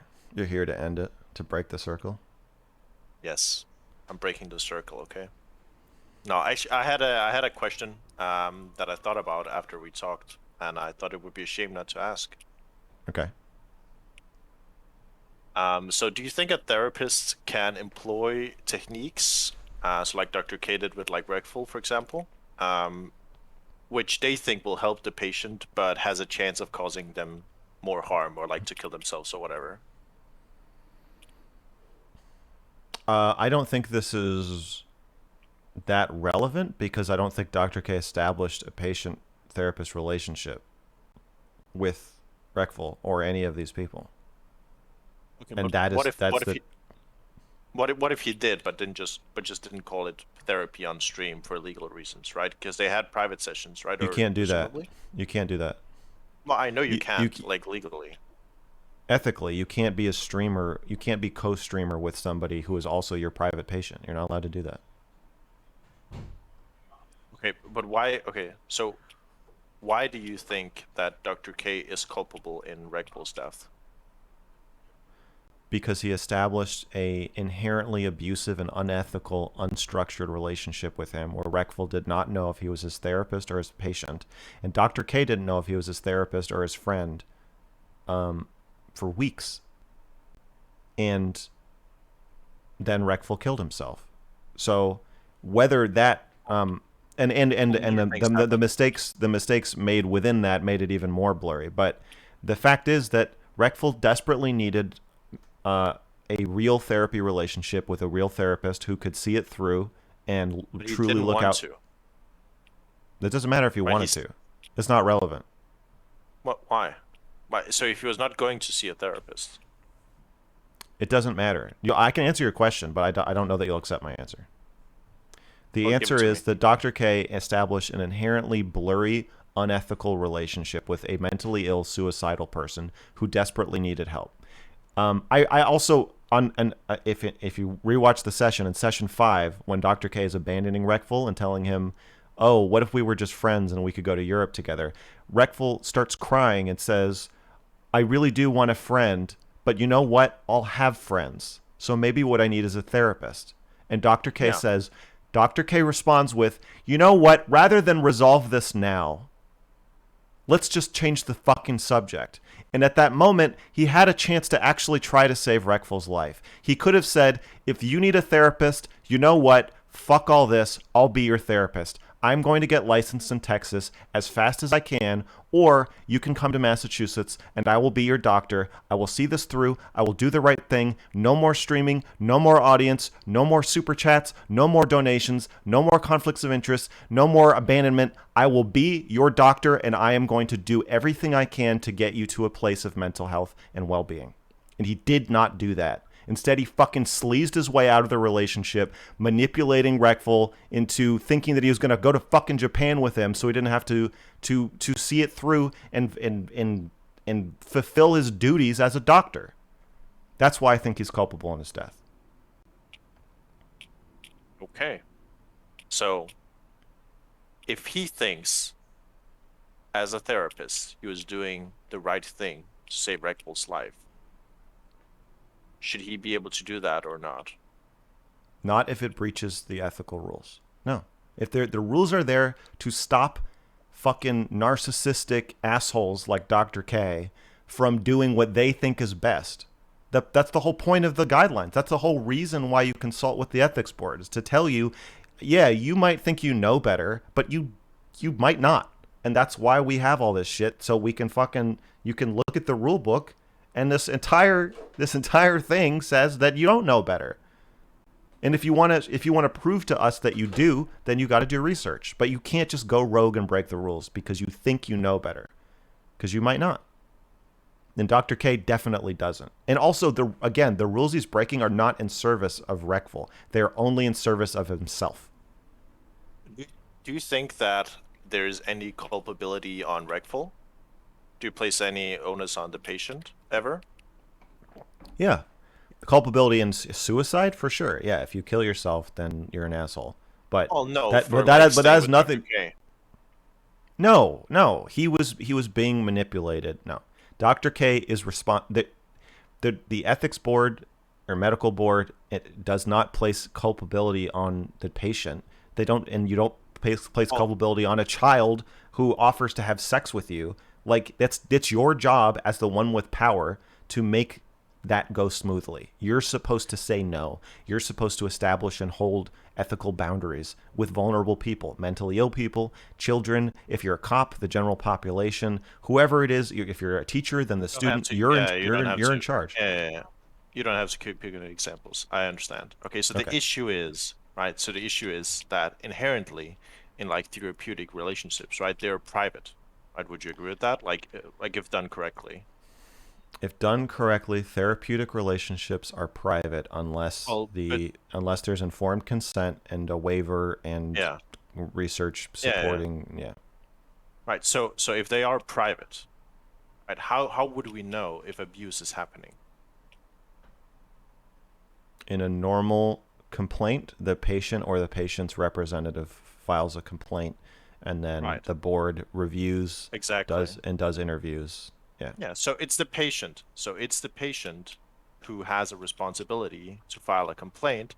No. Or a representative of the patient. So if you tell me you had sex, but the patient the patient has to inform a representative, right? The patient has to know that something bad is happening somewhere. No.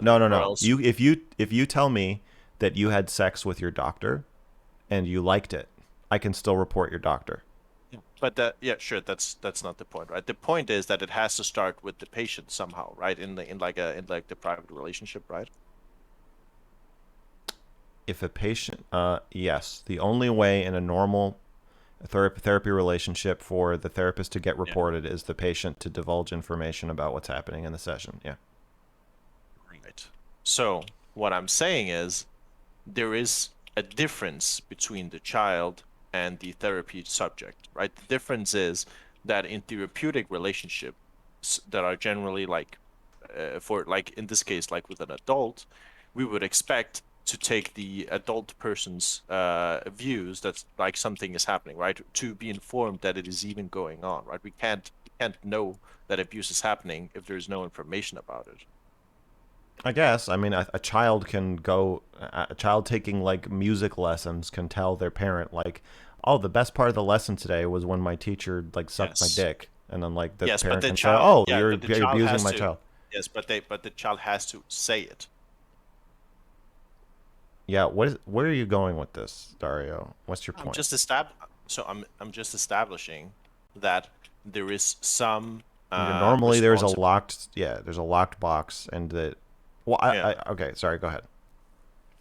No, sure. I'm just trying to establish anything, right? Because it feels like whenever I ask you a question, it's always a no. Like even if it's like a very obvious question, right? So that's why I'm just trying to establish some common ground. Okay. In a confidential situation, the only way for outsiders to know what is happening is for somebody to say something to somebody else. That is a fact. It is indisputable. Cool. I concede. Okay. So there is, so we do place some, I guess, some responsibility, at least of information on the patient to at least talk about their therapy session with like a guardian or whatever, and they might say, oh, something is fucked up might be happening, you should talk to somebody else about that, or like they might themselves also say something bad is happening. Like this is how people also find new therapists, right? If they are having trouble with a therapist, they don't like the technique, then they find a new therapist that they think is going to do something better for them, right? I wouldn't call it responsibility. I would call it agency. I would say the patient has agency. We can use the word agency. They're able to do that. Yeah, but I wouldn't say that it is their job to do that if they don't want to. But it's a. I think I would say that. I think I would say it is the patient's job to have agency and understand whether or not like a treatment is working for them, right? I don't agree. I think with children and mentally ill people that I don't feel comfortable agreeing with that. Sure, but not everybody. So you say mentally ill, right? But like you can seek therapy for a number of reasons, right? Not because you're like severely mentally ill, so you can't. I know, but I feel like we're talking about Reckful. So Reckful was mentally ill. Sure, but I don't think Reckful was mentally ill in the way that he didn't have any agency, right? Like, or at least not to our knowledge, right? Like because he was able to say that he had received therapy before. Absolutely, I agree. He had agency. I just don't agree that it's his responsibility to hold Dr. K to the rules or to make the relationship safe or whatever. That falls squarely on the practitioner.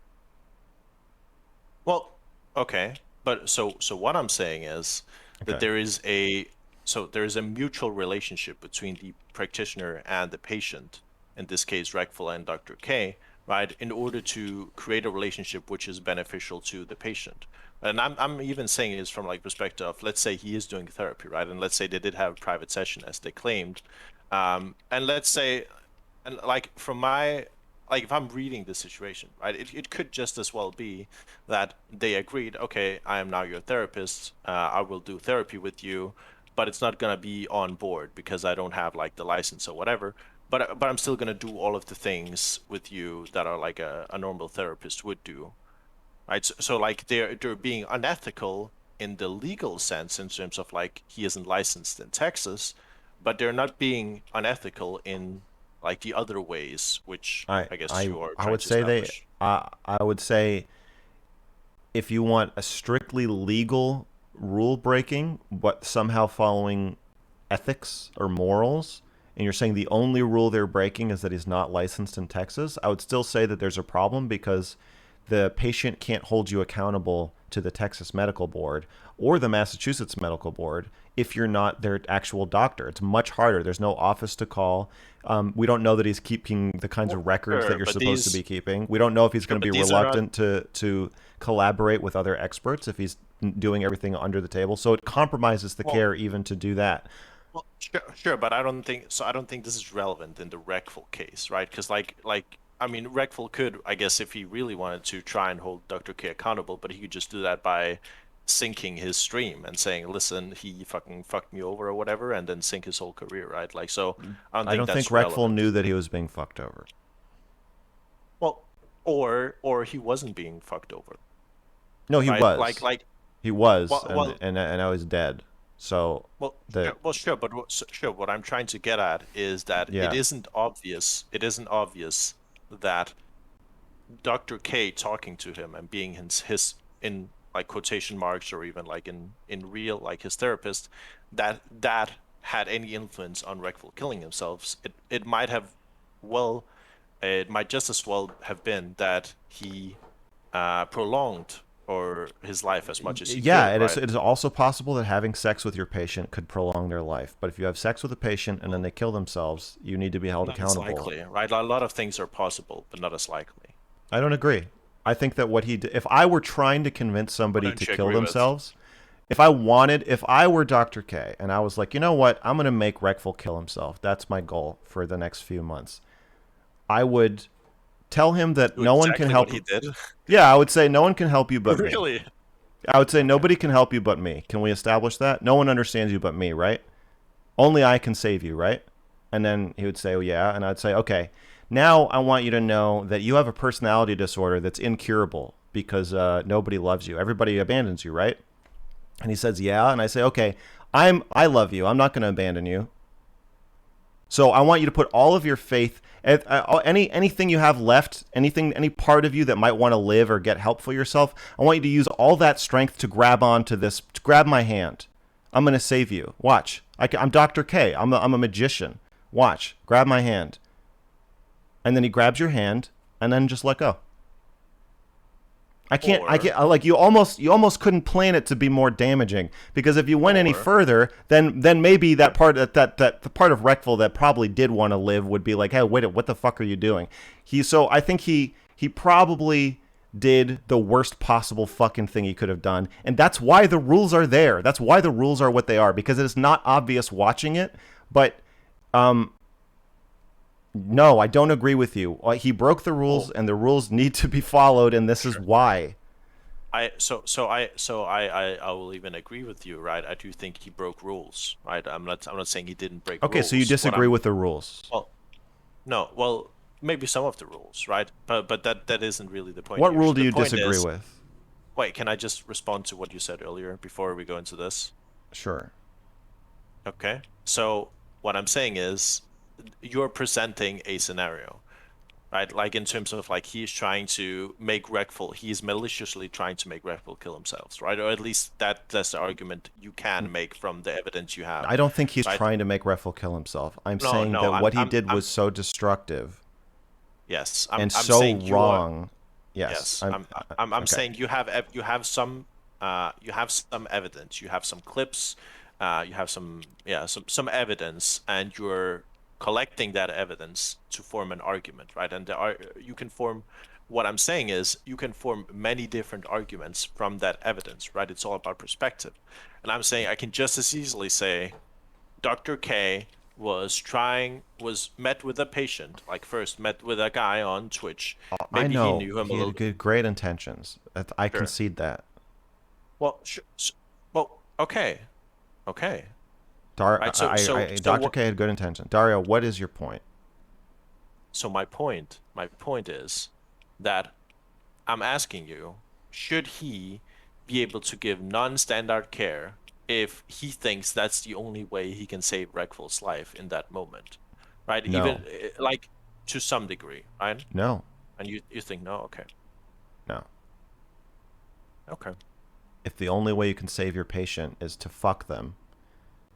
Well, no, not fuck, right? So I know, but that's non-standard care, and so there's probably people. There are probably people whose lives could be prolonged by having sex with them, but their therapist having sex with them. That doesn't make it right. And if you are even thinking of doing something outside of clearly that far outside of the ethical rules, you need to consult somebody else and say, "Hey, I need your help." But Reckful himself was saying, "I want you to be my therapist." He was asking for standard care. And Dr. K was continuing to...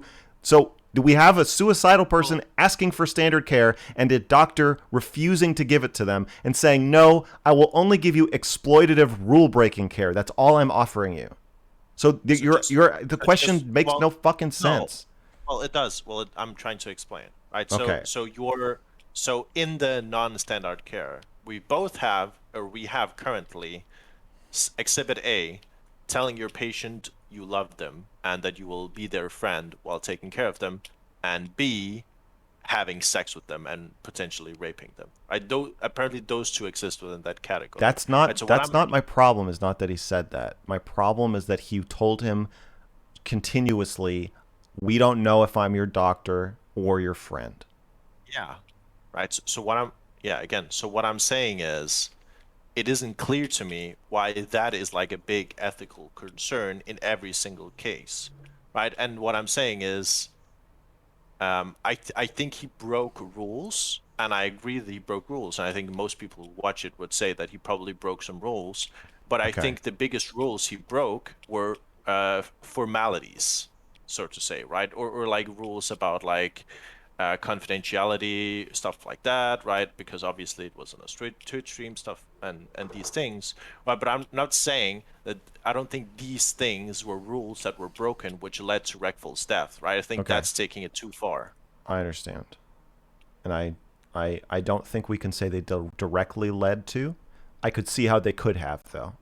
And I'm saying that if I wanted to cause somebody, if I wanted to make somebody collapse, that's a pretty good way to do it. But we don't have any proof that did, and I don't think it matters. I don't think the outcome matters in terms of absolving Dr. K, but I do think it matters in terms of saying, well, I guess you really did fuck up. So you don't get out of if you drunk drive and you don't hit anybody, that doesn't get you out of drunk driving. But if you do hit somebody, you get in worse trouble. So I think the same should apply. Well, I agree, right? But in the same way, we can say, well, if a doctor gives you some medicine, right, and there is like a 0.0 chance that the medicine is going to kill you, well, if you then die, I don't think the doctor is necessarily culpable, right? Telling somebody you don't want to be their therapist after doing 5 therapy sessions with them is not medicine. Yeah, your audio is clipping sometimes for me. Is it fucking for you, Chud? I didn't notice. Okay. Can you restate that? Sorry. Telling somebody that you don't want to be their doctor or therapist after 5 therapy sessions is not medicine. That is not a medical technique.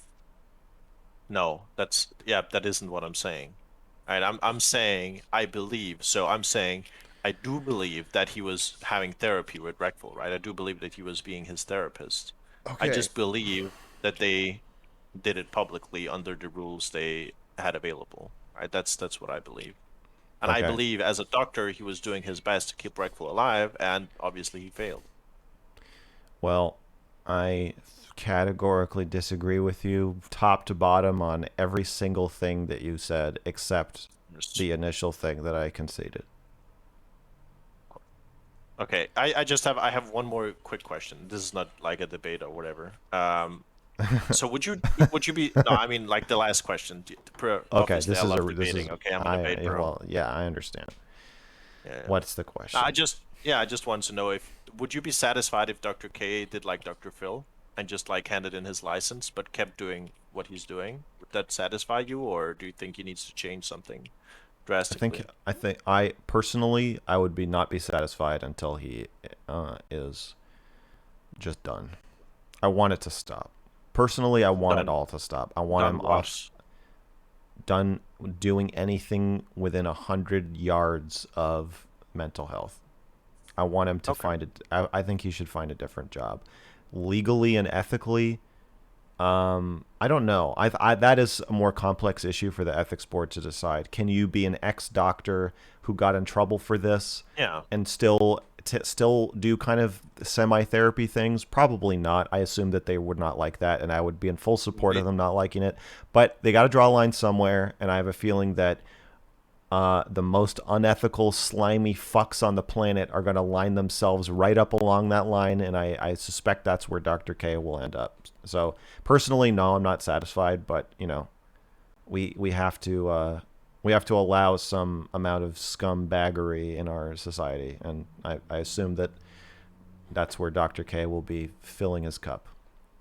Do you think there's a large difference between Dr. K and Dr. Phil in that regard, if they both like revoked their license? And if so, what is it? I don't think that Dr. Phil, to my knowledge, established the kind of ongoing therapeutic offers to help. I don't think he's ever said on camera, oh, I shouldn't do this because my lawyers told me it's against the rules, but I'm going to do it anyway. I don't think he has private sessions with people. So, like Dr. K is Pokemon's private therapist, according to her. I don't think Dr. Phil has you on his show and then a year later pops up as your private therapist. Dr. K has done public sessions and then said, "Oh, DM me if you want to kill yourself. DM me. Let's talk about it." I don't think Dr. Phil does that. Dr. K does that. I don't think that Dr. Phil has done a session with somebody publicly, then privately, then accepted a $3,000 donation like Dr. K did with Lily Pichu. The conflicts of interest and ethics violations are all over the fucking place. Dr. Phil's also not talking to somebody on the platform that he is also on while having a corporate deal with the platform itself. There's a lot of ways that Dr. K is breaking the rules and putting people at risk and using people that I don't see Dr. Phil doing. But I don't know. I don't know a lot about Dr. Phil. But my understanding is that these things are unique to what Dr. K is doing. Okay. Great. Thanks very much, Dario. Thank you. All the best. All the best. All the best. Right, Jesus. Mr. Girl. Yeah. So, that is, as far as I'm concerned, that's over. Okay. However, I'm going to say something to you. No pressure. It's completely up to you. Appreciate you've, been in the firing line. Yeah. I just received a direct message from one Wicked Supreme. No. Who has said, okay. I don't want to talk to him anymore. He's too... Okay. Him being bad faith and accusing me of bad faith. Look, he thinks I'm full of shit. I think he's full of shit. It's just going to turn into a fucking argument of who's more full of shit and who can call out the other person for what they're doing. It may just be that our communication styles are just incompatible, but I don't want to talk to Wicked Supreme in public anymore. Okay. Fair enough. Well, listen, I really appreciate you coming on. I appreciate you. I appreciate you having me.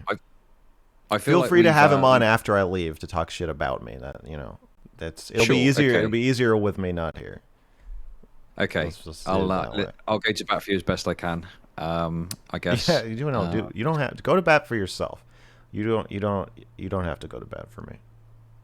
Okay, I'll do the opposite and I'll just agree with him on everything he says about you. That's fine. Just tell your truth. That's all. Okay, I'll tell my truth.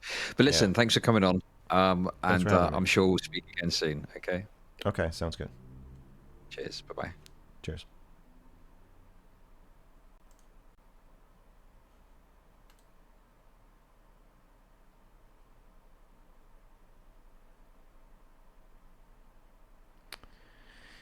So to be clear, you don't like Dr. K.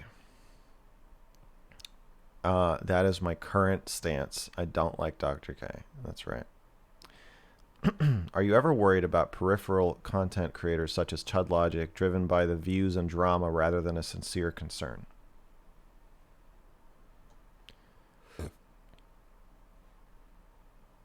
No. I think it's streaming is my job, and YouTube and streaming is his job. So there's of course a peripheral concern to make money, and I think we both share that. I think the goal to be a good, ethical, and interesting content creator is to try to find places where doing what you think is the right thing also pays the bills. or at least not doing what you think is the wrong thing. And no,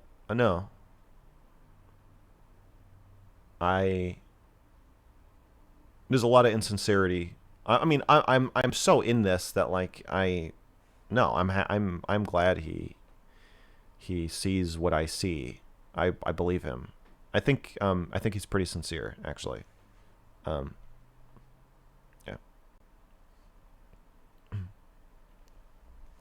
Did you eat the rest of your Dominoes? Yes, obviously.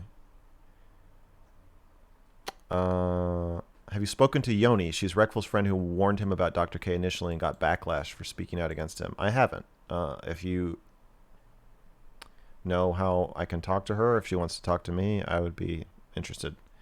Maybe not on stream, but yeah, just in DMs. Talk with Destiny. When will Destiny change his mind? I don't know.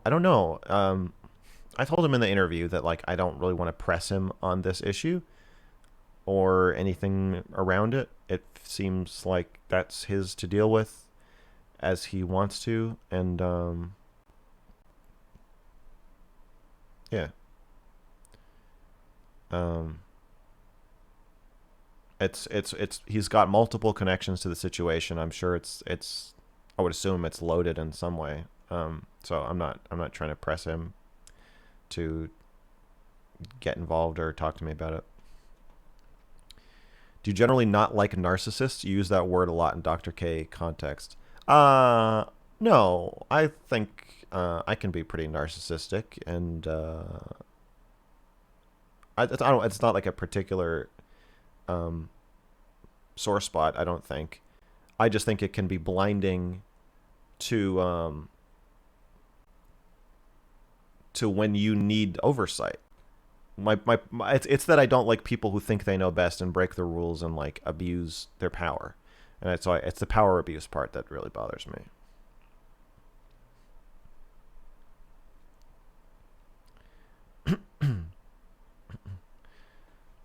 Talk to Destiny, please. He needs help. He is stuck playing League for the past week, and I believe he needs medical therapy. He has been playing a lot of League.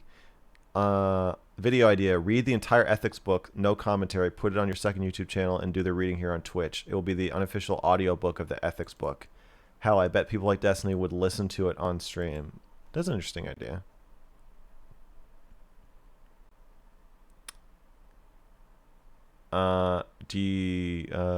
Let's see.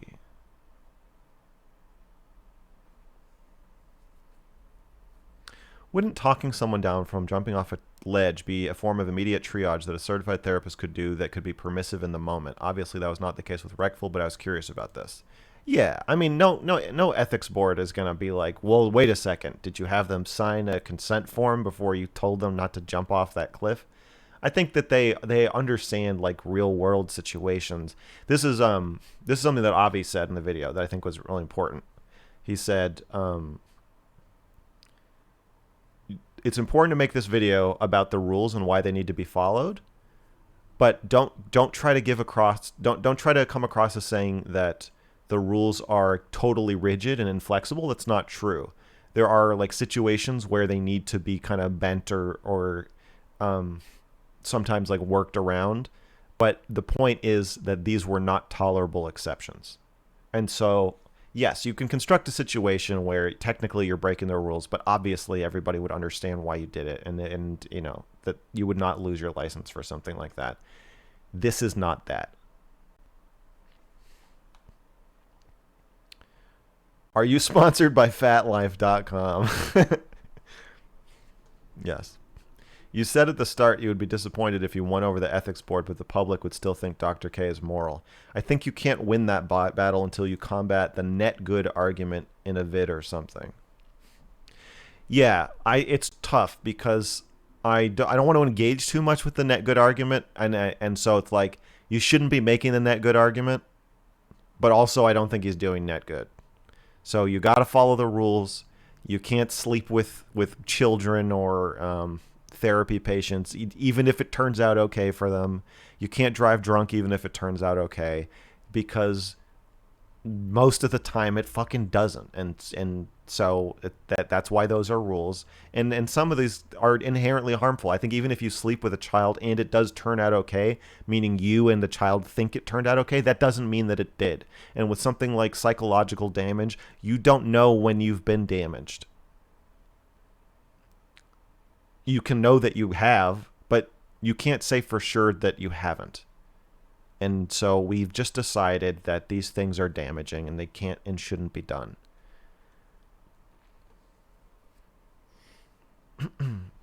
Did you see Dr. K's wife's answer questions in their Discord? It's on Destiny's subreddit. Yes.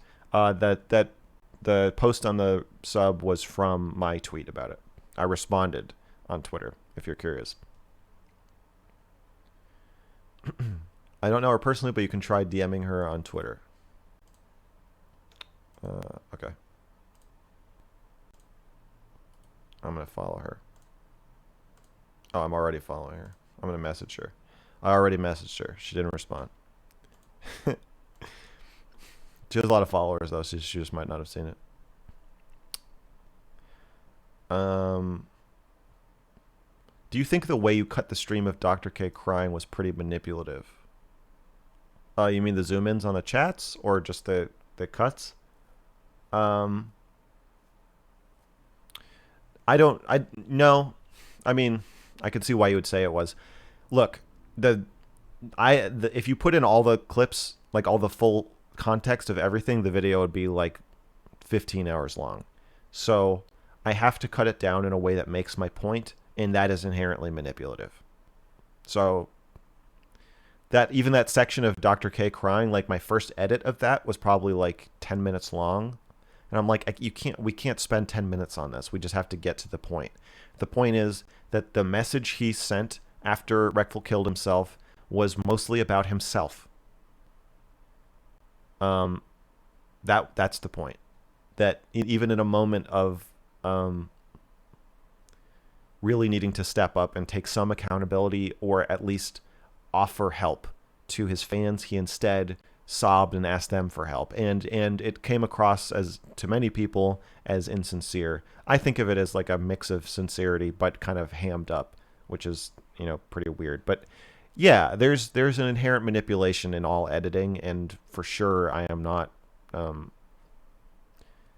excused from that in this piece. I'm trying to get my point across. It's not just a dry, if you want to watch the streams, you have to go watch them. But like, you're kind of counting on me to say, this is what I saw. I'm trying to get you to see what I saw. And that is inherently manipulative.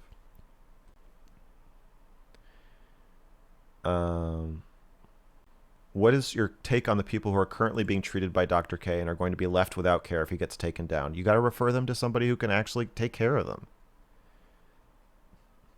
Same thing. If you're sleeping with your patients, that's an abandonment of all your patients. Anybody he's taking care of, anyone who's relying on him, he abandoned them when he decided to do these things. He said out loud, I could lose my license. He's risking his license. When you risk your license and then you offer to be a person who's providing care and support to multiple people, then you are risking that care and support. It's not just you that you're hurting other people, and that sucks for them, and they need to be transferred to the care of somebody who can actually follow it through and be there for them. And like, I feel bad about it, but like, he shouldn't have fucking done this.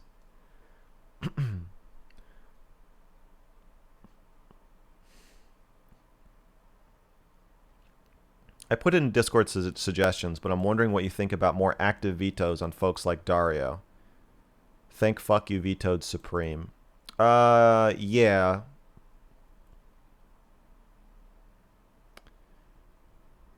I would say I would never willingly talk to Dario on a stream at this point. It doesn't feel good faith, and it feels and not intentional. I don't think Dario's trying to like fuck with me, but it just feels like, again, maybe our communication styles just don't like match, but it feels like it takes forever and turns into a debate, and I don't want to debate about this really. Maybe at least about topics like this, but I'm not going to like tell somebody else to boot him off if they put him on a call. But Supreme, I think I just shouldn't talk to. Dario, I think I should not go out of my way to talk to. Do I play League? I've never played League, no. I thought Irrelevant was just as bad faith as Wicked Supreme. He kept saying, you need to prove that it was therapy. I don't know if it's bad faith or if he just doesn't understand what I'm talking about. I'm thinking of talking to Irrelevant, though. We've DM'd a bit, and I've never talked to him, so I don't know what he would be like in person. Or in person.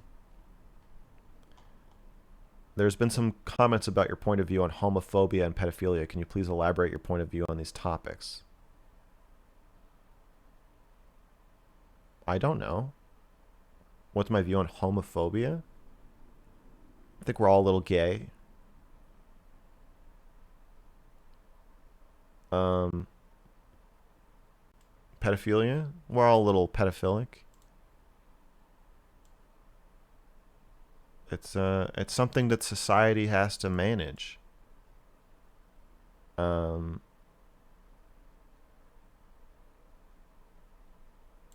all a little homophobic. And we all are a little freaked out by pedophiles. I don't know. I don't really have I think I need a more specific question.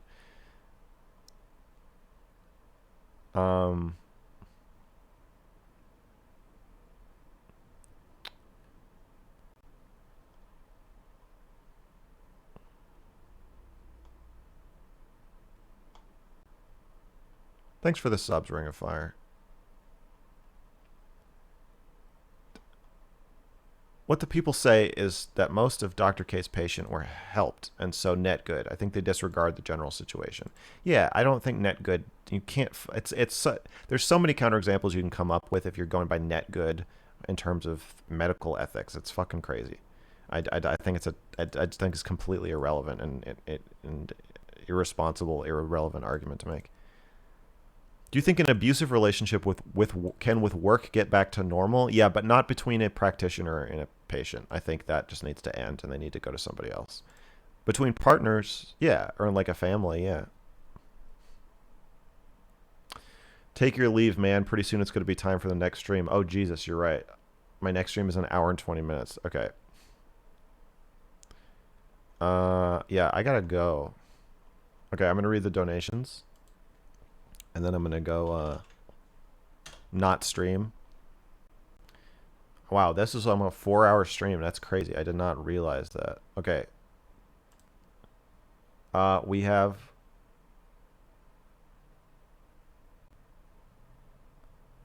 one donation, but it's I'm not going to read it out loud. It's of a semi-personal nature. But thank you. I appreciate the $5. All right.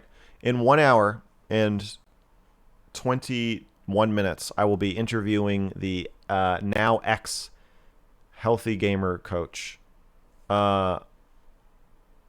was on. I interviewed him like 2 weeks ago. He was working for Healthy Gamer. They kind of internally semi-threatened him and made a response video.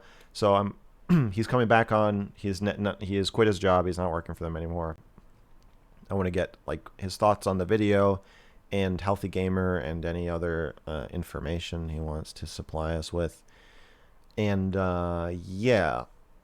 And if you're watching this and you're a Healthy Gamer coach and you want to talk to me on or off the record, either to whistleblow, spill the beans, send me documents and contracts and shit. I have a lot of that stuff already, but if you have more you want to add, I appreciate it. If you also want to tell me that I'm wrong in DMs or whatever, feel free to reach out to me. Yeah.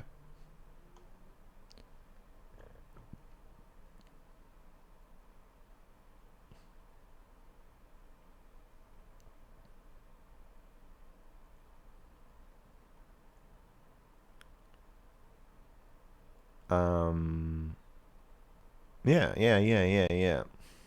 I'll see you, if you want to watch that shit, I'll see you in a fucking hour.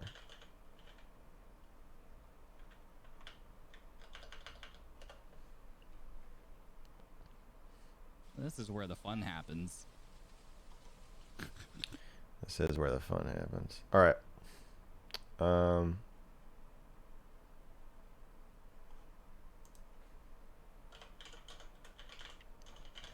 I'm ending the stream. I'll see you in an hour and 19 minutes if you want to see me talk to this this ex-coach.